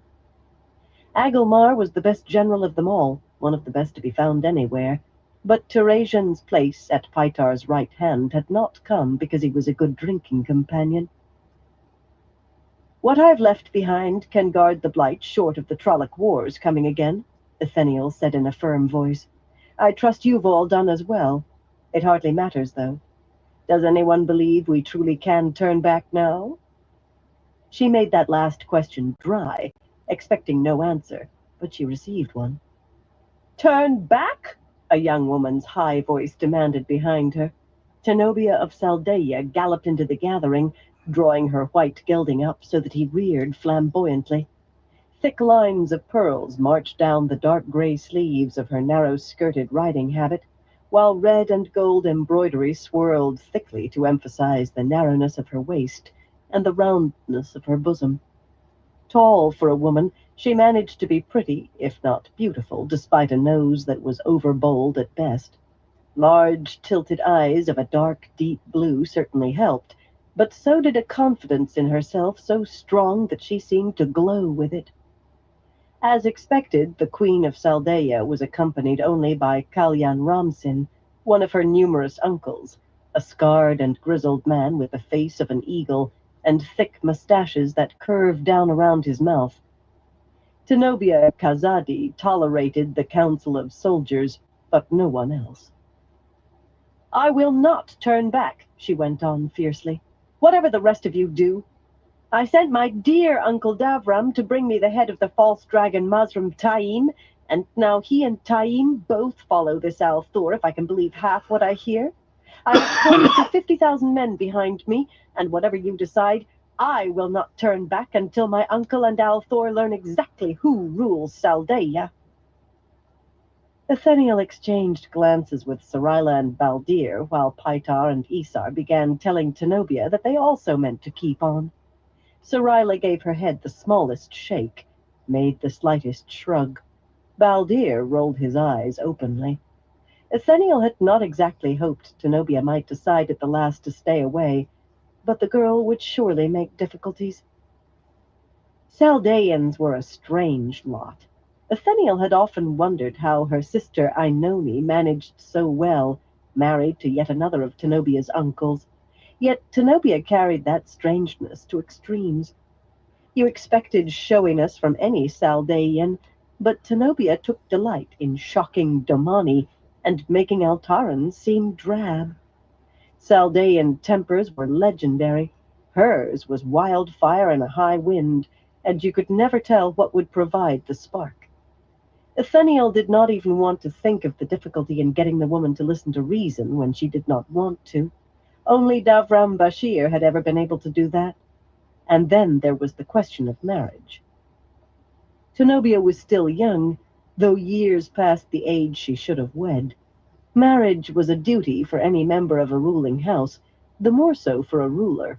Alliances had to be made, and oil provided. Yet Etheniel had never considered the girl for any of her own sons. Zenobia's requirements for a husband were on a level with everything else about her. He must be able to face and slay a dozen Myrddraal at once, while playing the harp and composing poetry. He must be able to confound scholars while riding a horse down a sheer cliff, or perhaps up it. Though of course he would have to defer to her. She was a queen, after all. Except sometimes Zenobia would expect him to ignore whatever she said and toss her over his shoulder. The girl wanted exactly that. And the light help him if he chose to toss when she wanted deference, or to defer when she wanted the other. She never said any of this right out, but any woman with wits who had heard her talk about men could piece it together in short order. Zenobia would die a maiden, which meant her uncle Davram would succeed, if she left him alive after this, or else Davram's heir. A word caught Etheniel's ear and jerked her upright in her saddle. She should have been paying attention. Too much was at stake. Aes Sedai, she said sharply. What about Aes Sedai? Save for Pytars, their White Tower advisors had all left at news of the troubles in the tower, her own Neon and Isar's Iceling vanishing without a trace. If Aes Sedai had gained a hint of their plans, well, Aes Sedai always had plans of their own. Always. She would dislike discovering that she was putting her hands into 2 hornet nests, not just one. Pytar shrugged, looking a trifle embarrassed. That was no small trick for him. He, like Sarayla, let nothing upset him. You hardly expected me to leave Koladara behind, Atheniel, he said in soothing tones, even if I could have kept the preparations from her. She had not. His favorite sister was Aes Sedai, and Kiruna had given him a deep fondness for the tower. Atheniel had not expected it, but she had hoped. Koladara had visitors, he continued, 7 of them. Bringing them along seemed prudent under the circumstances. Fortunately, they require little convincing. None, in truth. The light illumine and preserve our souls, Atheniel breathed, and heard near echoes from Sarayla and Baldir. 8 sisters, Pytar? 8? The White Tower surely knew every move they intended now. And I have 5 more, Tenobia put in, as if announcing she had a new pair of slippers. They found me just before I left Saldeia. By chance, I'm sure. They appeared as surprised as I was. Once they learned what I was doing, I still don't know how they did, but they did. Once they learned, I was sure they'd go scurrying to find Mamara. Her brows furrowed in a momentary glare. Elida had miscalculated badly in sending a sister to try bullying Tenobia. Instead, she finished, Elysian and the rest were more intent on secrecy than I. Even so, Atheniel insisted, 13 sisters. All that is needed is for one of them to find some way to send a message. A few lines, a soldier or a maid intimidated. Does any of you think you can stop them? The dice are out of the cup, Pytar said simply. What was done was done. Our felon were almost as odd as Saldeans in Atheniel's book. Further south, Isar added, it may be well to have 13 Aes Sedai with us. That brought a silence while the implications hung in the air. No one wanted to voice them. This was far different from facing the blight. Zenobia gave a sudden shocking laugh. Her gelding tried to dance, but she settled him. I mean to press south as fast as I can, but I invite you all to dine with me in my camp tonight. You can speak with Elysian and her friends and see whether your judgment matches mine. Perhaps tomorrow night we can all gather in Pytar's camp and question his Koladara's friends. The suggestion was so sensible, so obviously necessary, that it brought instant agreement. And then Tenobia added, as if an afterthought, My Uncle Kalyan would be honored if you allowed him to sit beside you tonight, Atheniel. He admires you greatly. Atheniel glanced toward Kalyan Ramsin. The fellow had sat his horse silently behind Tenobia, never speaking, hardly seeming to breathe. She merely glanced at him, and for an instant that grizzled eagle unhooded his eyes. For an instant she saw something she had not seen since her Breese died. A man looking not at a queen, but at a woman. The shock of it was a blow, taking her breath. Tenobia's eyes darted from her uncle to Atheniel, her tiny smile quite satisfied. Outrage flared in Atheniel. That smile made it all clear as spring water, if Kalyan's eyes had not. This chit of a girl thought to marry off this fellow to her? This child presumed to... Suddenly ruefulness replaced fury. She herself had been younger when she arranged her widowed sister Nazel's wedding. A matter of state, yet Nazel had come to love Lord Isnik, despite all her protests in the beginning. Atheniel had been arranging others' marriages for so long that she had never considered that her own would make a very strong tie. She looked at Kalyan again, a longer look. His leathery face was all proper respect once more, yet she saw his eyes as they had been. Any consort she chose would have to be a hard man. but she had always demanded a chance of love for her children's marriages, if not her siblings, and she would do no less for herself. Instead of wasting daylight on chatter, she said, more breathless than she could have wished, let us do what we came for. The light sear her soul. She was a woman grown, not a girl meeting a prospective suitor for the first time. Well, she demanded. This time her tone was suitably firm. All of their agreements had been made in those careful letters, and all of their plans would have to be modified as they moved south and circumstances changed. This meeting had only one real purpose, a simple and ancient ceremony of the borderlands that had been recorded only 7 times in all the years since the breaking. A simple ceremony that would commit them beyond anything words could do, however strong. The rulers moved their horses closer while the others drew back. Nathaniel hissed as her belt knife slashed across her left palm. Zenobia laughed at cutting hers. Paitar and Isar might as well have been plucking splinters. 4 hands reached out and met, gripped, heart's blood mingling, dripping to the ground, soaking into the stony dirt. We are one, to the death, Isar said, and they all spoke with him. We are one, to the death. By blood and soil they were committed. Now they had to find Randall Thor and do what needed to be done, whatever the price.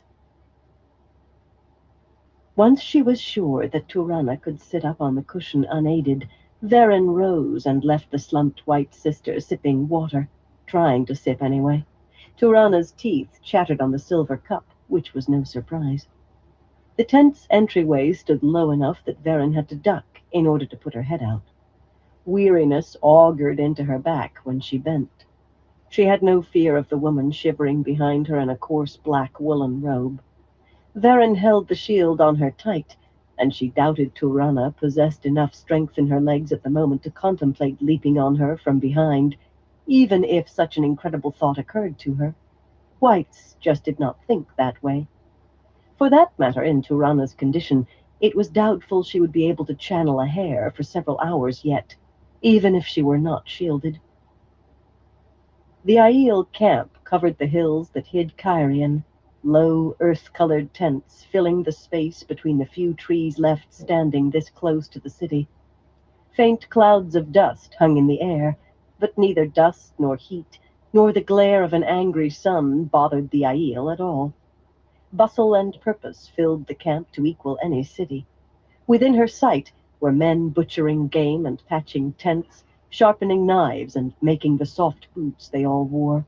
Women cooking over open fires, baking, working small looms, looking after some of the few children in the camp. Everywhere, white-robed guys Shine darted about carrying burdens, or stood beating rugs, or tended pack horses and mules. No hawkers or shopkeepers, or carts and carriages, of course. A city. It was more like 1,000 villages gathered in one spot, though men greatly outnumbered women, and except for the blacksmiths making their anvils ring, nearly every man not in white carried weapons. Most of the women did as well. The numbers certainly equaled one of the great cities, more than enough to envelop a few Aes Sedai prisoners completely, yet Varen saw a black-robed woman plodding away not 50 paces off, struggling to pull a waist-high pile of rocks behind her on a cowhide.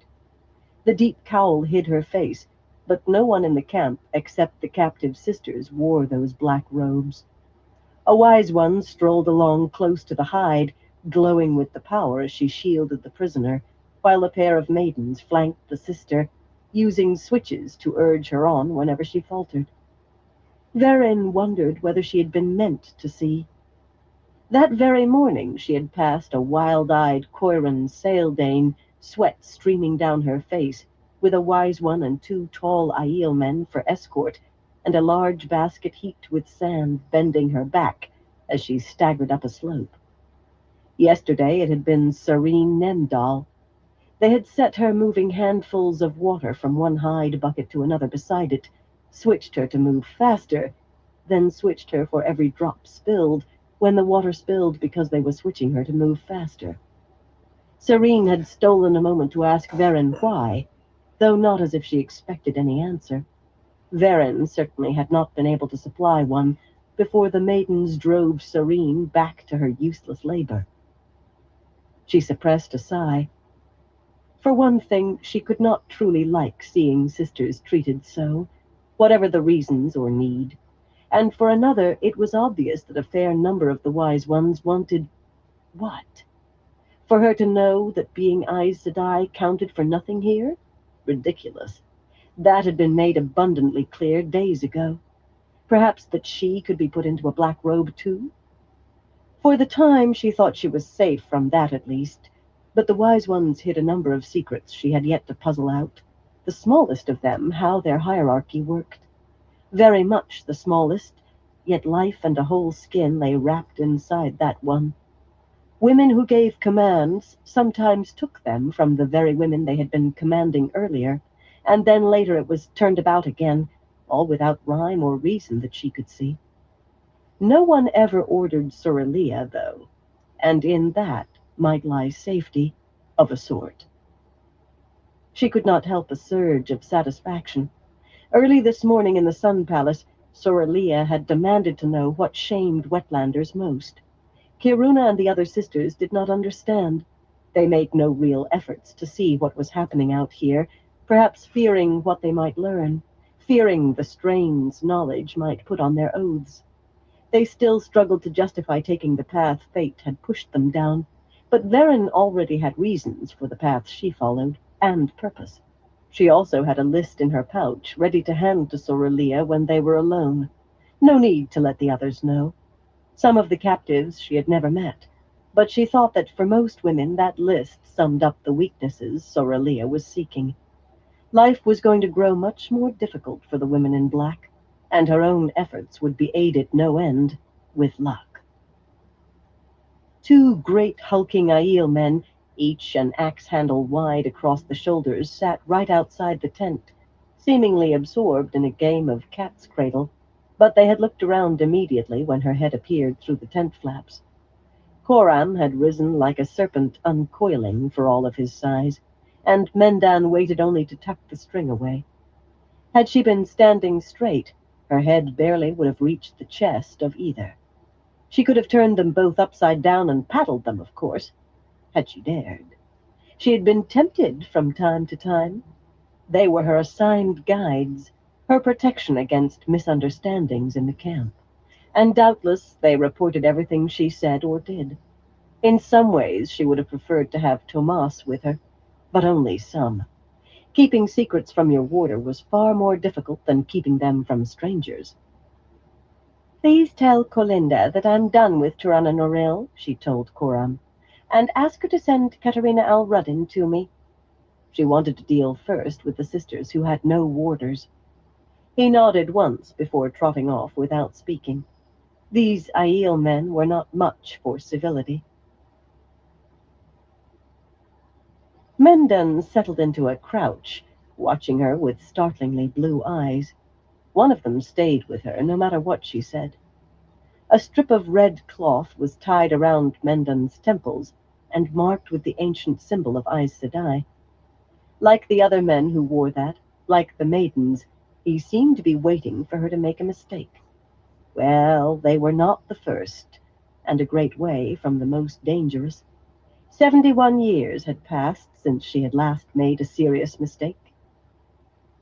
She gave Mendan a deliberately vague smile and started to pull back into the tent, when suddenly something caught her eye and held her like a vice. If the Aiel man had tried to cut her throat right then, she might not have noticed. Not far from where she stood, stooped over in the mouth of the tent, 9 or 10 women knelt in a row, rolling the grindstones on flat stone hand mills, much like those on any isolated farms.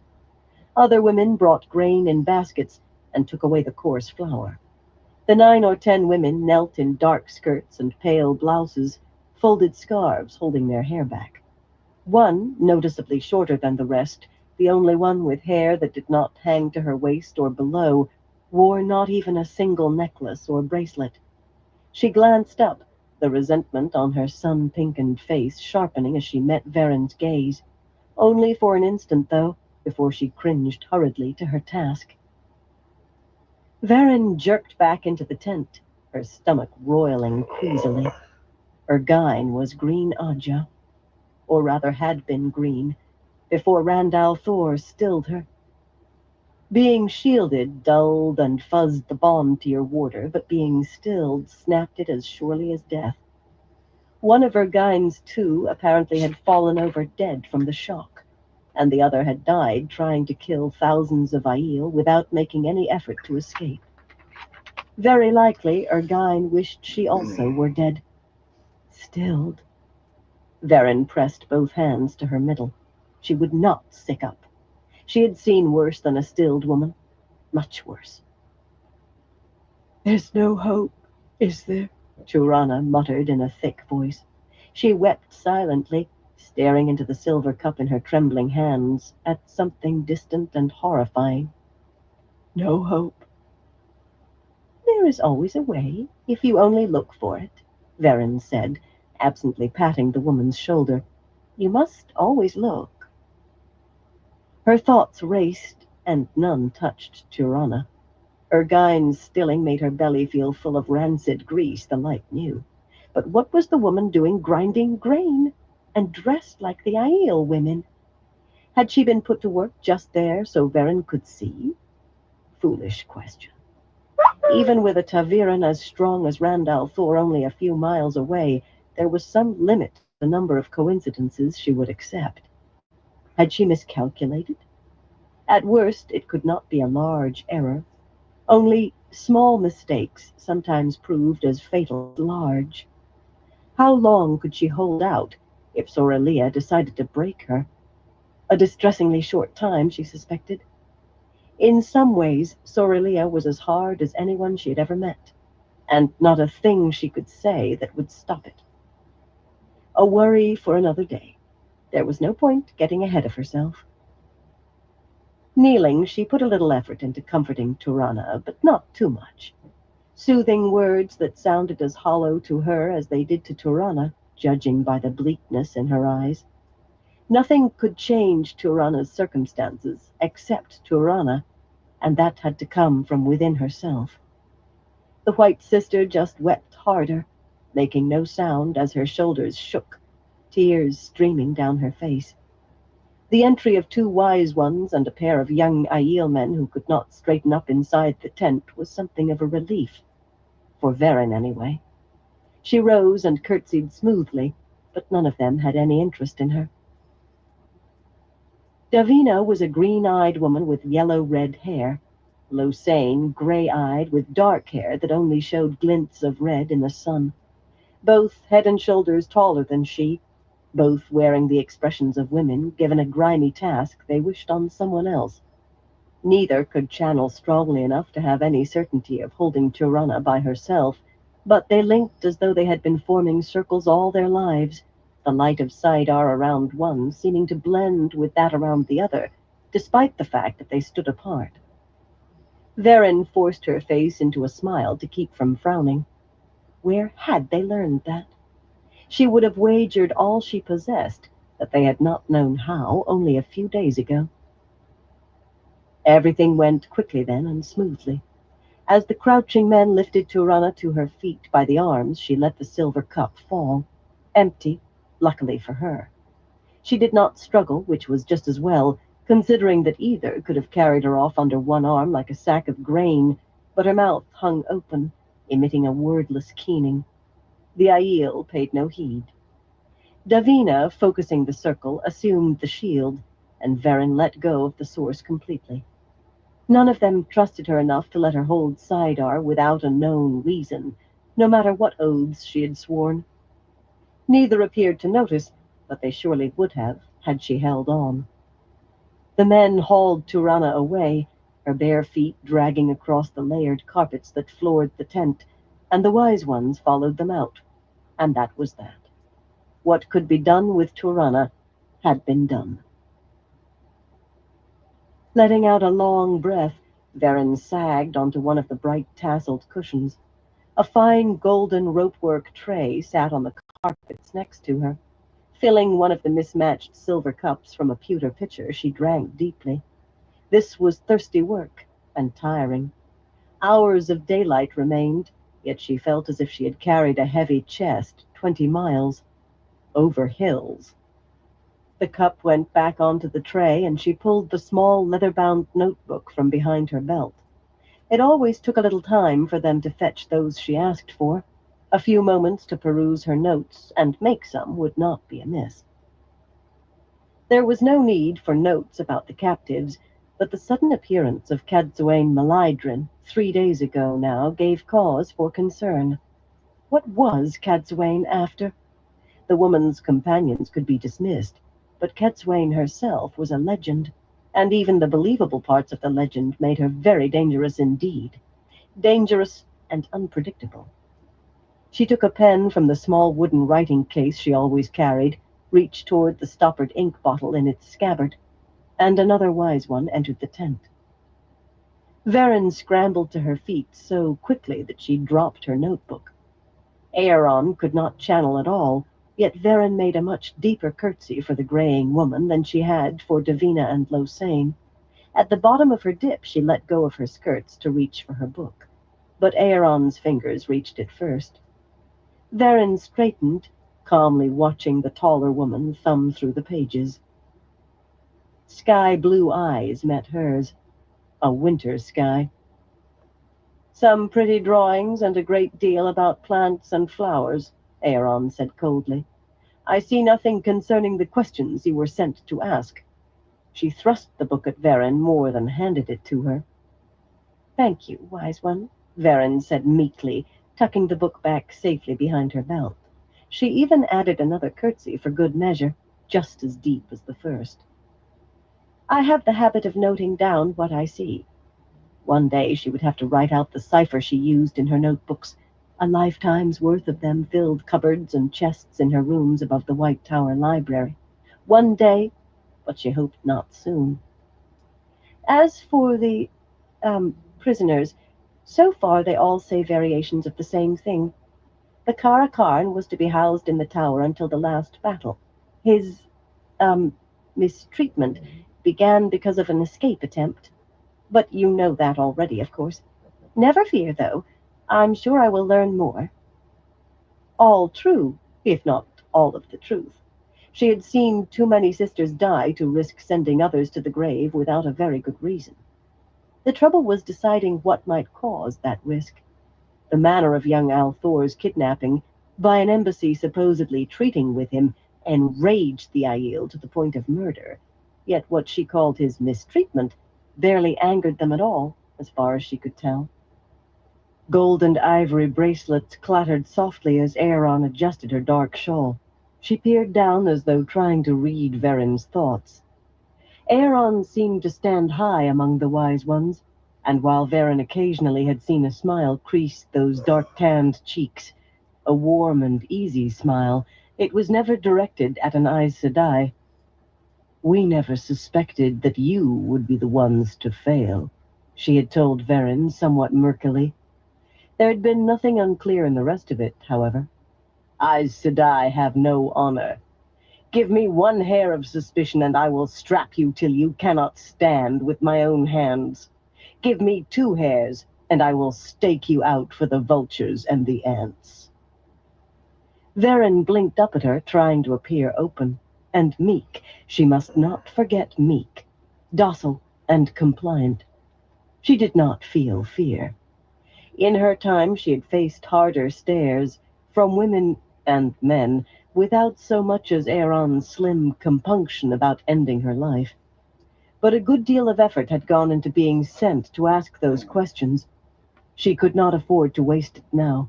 If only these Aiel let more show on their faces. Abruptly she became aware that they were no longer alone in the tent. 2 flaxen-haired maidens had entered with a black-robed woman a hand shorter than either. They were half holding her upright. At one side stood Tialan, a lanky redhead wearing a grim expression behind the light of Saidar, shielding the black-robed prisoner. The sister's hair hung in sweat-soaked ringlets to her shoulders, and strands that clung to her face, which bore so much dirt that Varen did not recognize her at first. High cheekbones, but not very high. A nose with just the hint of a hook to it, and the slightest tilt to the brown eyes. Beldine. Beldine Nyram. She had instructed the girl in a few novice classes. "If I may ask," she said carefully, "why was she brought? I asked for another." Beldine had no warder despite being green. She had been raised to the shawl barely 3 years ago, and greens were often especially choosy about their first. But if they started bringing whoever they selected, the next might have 2 or 3 warders. She thought she could deal with 2 more today, but not if either had even 1 warder, and she doubted they would give her a second chance at any of them. "Katerina Elruddin escaped last night," Tialin nearly spat, and Varen gasped. "You let her escape?" she burst out without thinking. Tiredness gave no excuse, but the words spilled from her tongue before she could stop them. "How could you be so foolish? She's red, and neither a coward nor weak in the power. The Karakarn could be in danger. Why were we not told of this when it happened?" "It was not discovered until this morning," one of the maidens growled. Her eyes could have been polished sapphires. "A wise one and 2 Kor Darai were poisoned, and the guy Shine who brought them drink was found with his throat cut." Aaron arched an eyebrow at the maiden coldly. "Did she speak to you, Carahwyn?" Both maidens suddenly became engrossed in the task of keeping Beldine on her feet. Aaron merely glanced at Tialin, but the red-haired wise one lowered her gaze. Varen was the next recipient of those attentions. "Your concern for Randall Thor does you honor," Aaron said grudgingly. "He will be guarded. You have no need to know more. Or so much." Abruptly her tone hardened. "But apprentices do not use that tone with wise ones, Varen Mathwin Aes Sedai." The last words were a sneer. Smothering a sigh, Varen all but fell into another deep curtsy, a part of her wishing she were even as slim as she had been on arriving in the White Tower. She was not really constructed for all this bending and bobbing. "Forgive me, wise one," she said humbly. Escaped. The circumstances made everything plain, to her if not to the Aiel. Apprehension must have loosened my wits. A pity she had no way to make sure Katerina met with a fatal accident. I will do my best to remember in the future. Not so much as the flicker of an eyelash told whether Aaron accepted that. "May I assume her shield, wise one?" Aaron nodded without looking at Tialin, and Varen quickly embraced the source, taking up the shield Tialin released. It never ceased to amaze her that women who could not channel gave orders so freely to women who could. Tialin was not much weaker in the power than Varen, yet she watched Aaron nearly as warily as the maidens did, and when the maidens hurried out of the tent at a gesture of Aaron's hand, leaving Beldine wavering where she stood, Tialin was only a step behind. Aaron did not go, however, not immediately.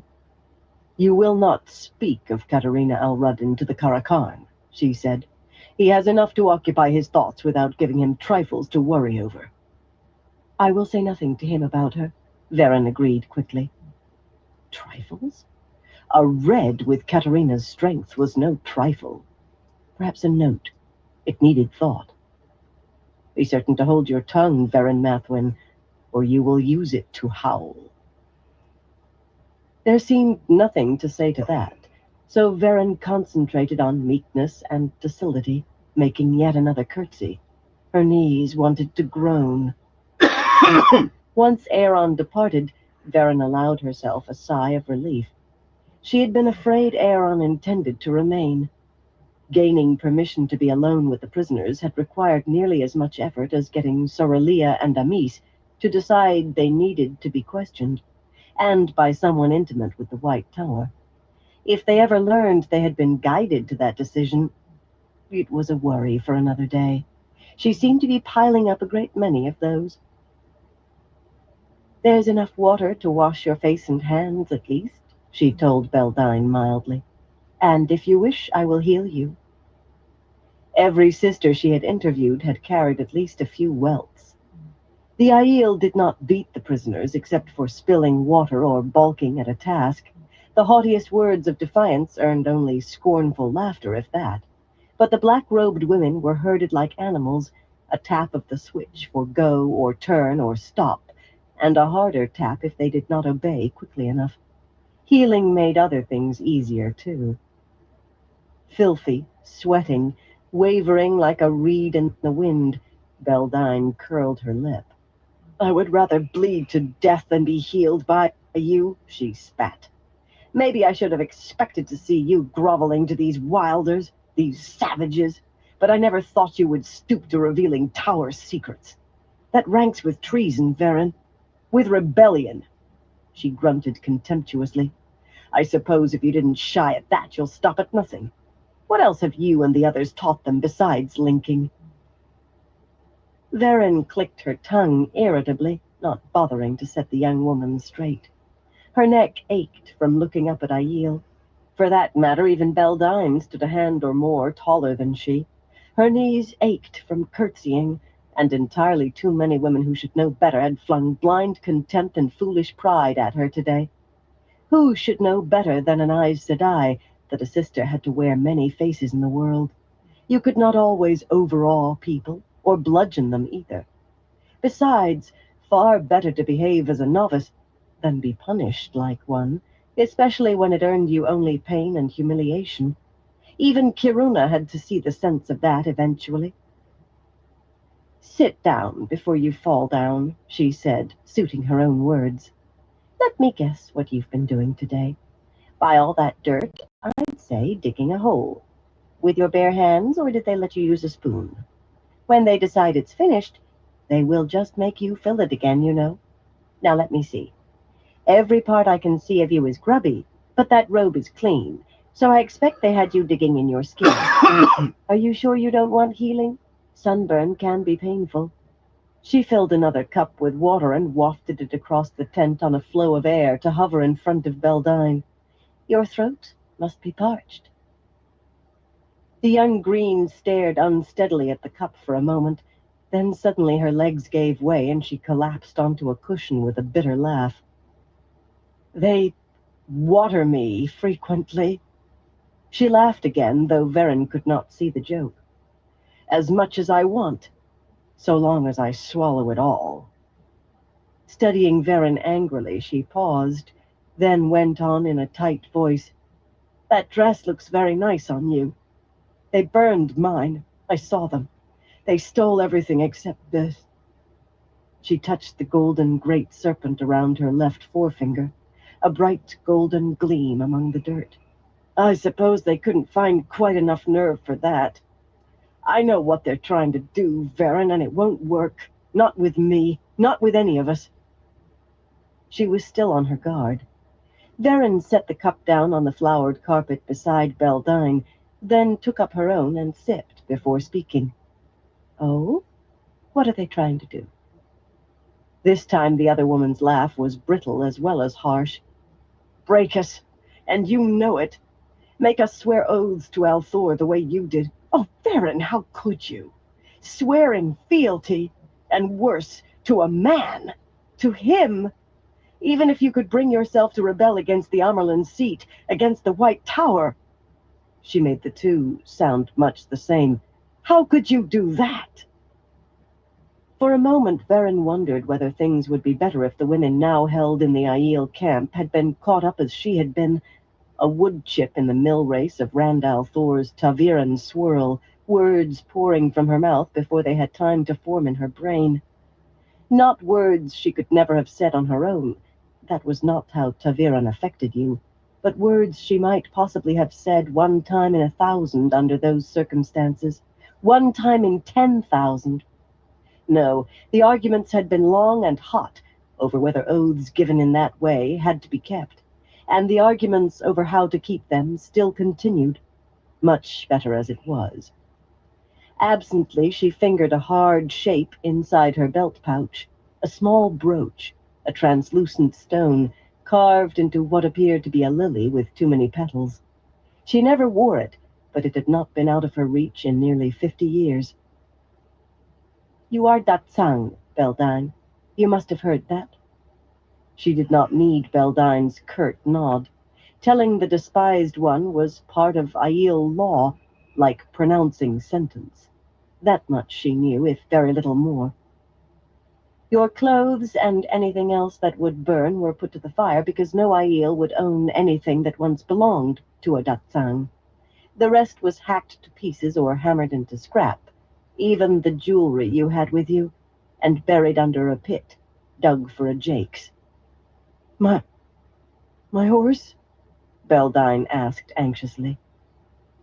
"They didn't kill the horses, but I don't know where yours is. Being ridden by someone in the city, probably, or perhaps given to an Ashaman."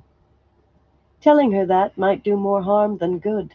Theron seemed to recall that Beldine was one of those young women who had very deep feelings for horses. "They let you keep the ring to remind you of who you were and increase your shame. I don't know whether they would let you swear to Master Althor if you begged. It would take something incredible on your part, I think." "I won't. Never."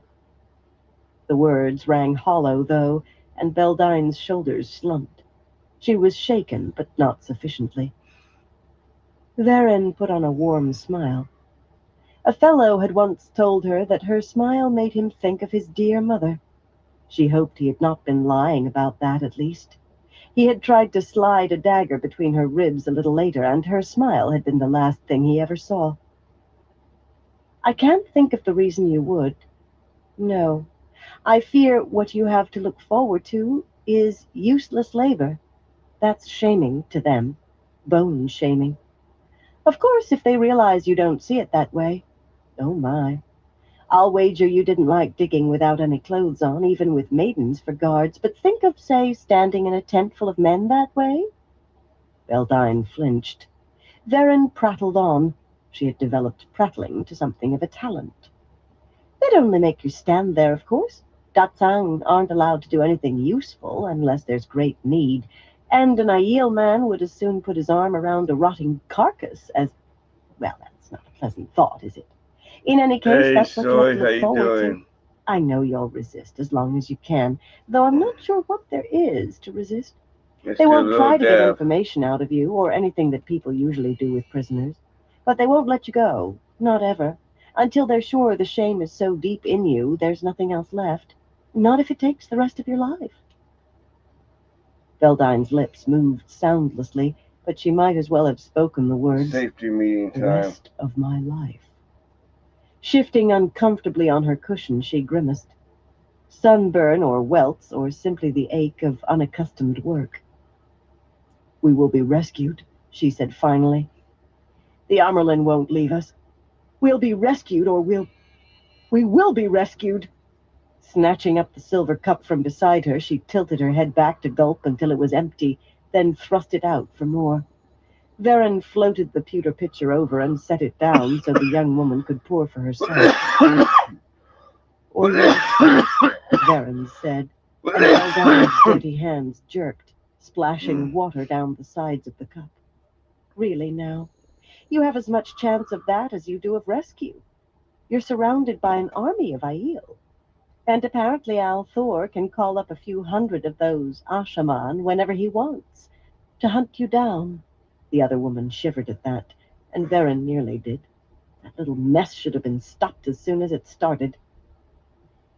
"No, I fear you must make your own way somehow. Deal with things as they are. You are quite alone in this. I know they don't let you speak to the others." "Quite alone," she sighed. Wide eyes stared at her as they might have at a red adder. "There's no need to make it worse than it must be. Let me hear you."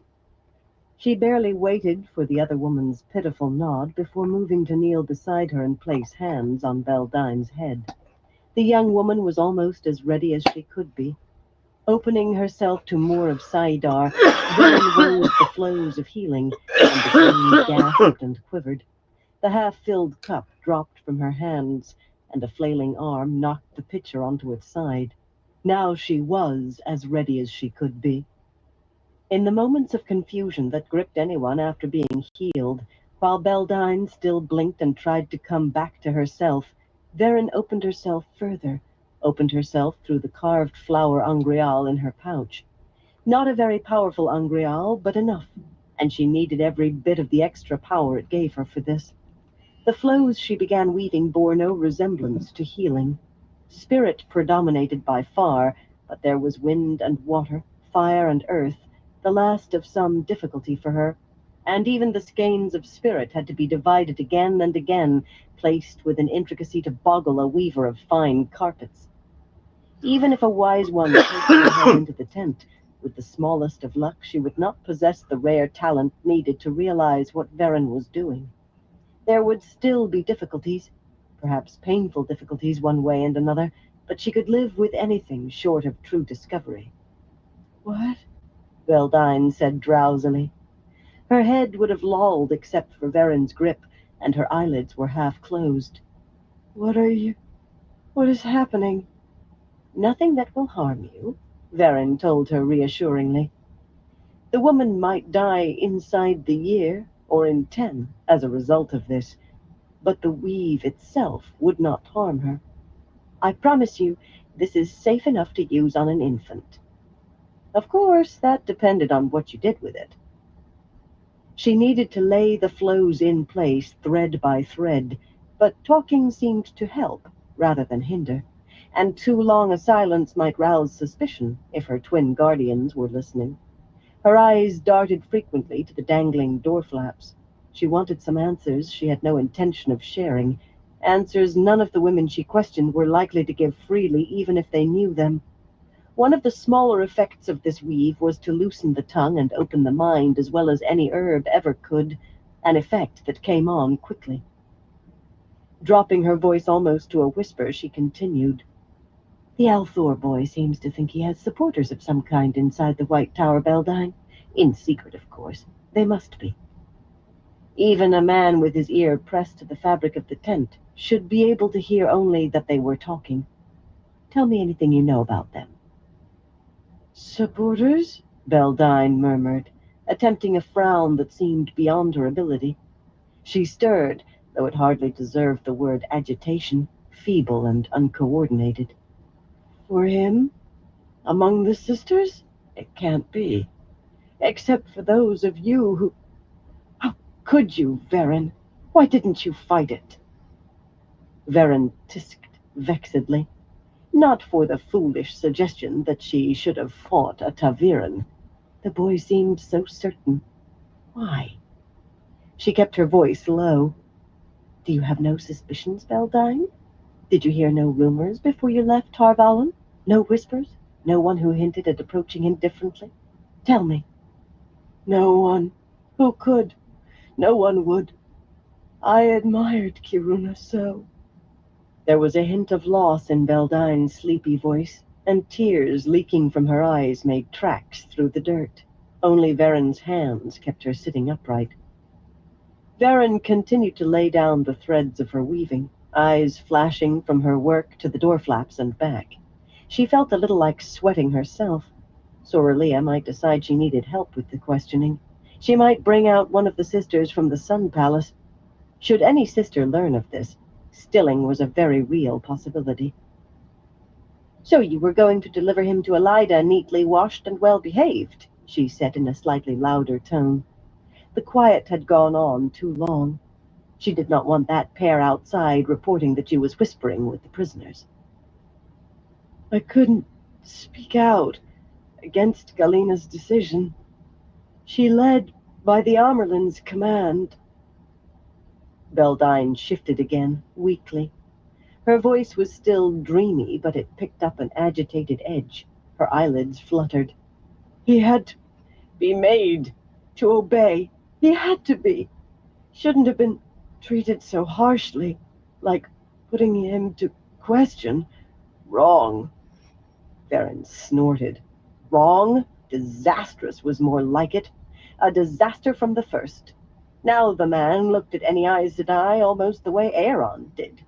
And if they had succeeded in carrying him to Tarvalon, A Taviran like Randalthor actually inside the White Tower? A thought to make a stone tremble. However it had turned out, disaster would surely have been too mild a word. The price paid at Dumais Wells was small enough for avoiding that. She went on asking questions in a tone that could be heard clearly by anyone listening outside, asking questions she already had answers for, and avoiding those too dangerous to be answered. She paid little heed to the words coming out of her mouth, or to Beldine's replies. Mainly, she concentrated on her weaving. A great many things had captured her interest over the years, not all strictly approved of by the Tower. Almost every wilder who came to the White Tower for training, both true wilders who really had begun teaching themselves, and girls who merely had started touching the source because the spark born in them had quickened on its own. For some sisters there was no real difference. Nearly every one of those wilders had created at least one trick for herself, and those tricks almost invariably fell under one of two headings: a way to listen in on other people's conversations, or a way of making people do as they wanted. The first the Tower did not care much about. Even a wilder who had gained considerable control on her own quickly learned that as long as she wore novice white, she was not to so much as touch Saidar without a sister or one of the accepted standing over her, which did tend to limit eavesdropping rather sharply. The other trick, however, smelled too akin to forbidden compulsion. Oh, it was just a way to make father give her dresses or trinkets he did not want to buy, or make mother approve of young men she ordinarily ran off, things of that nature. But the Tower rooted the trick out most effectively. Many of the girls and women Varen had spoken to over the years could not make themselves form the weaves, much less use them, and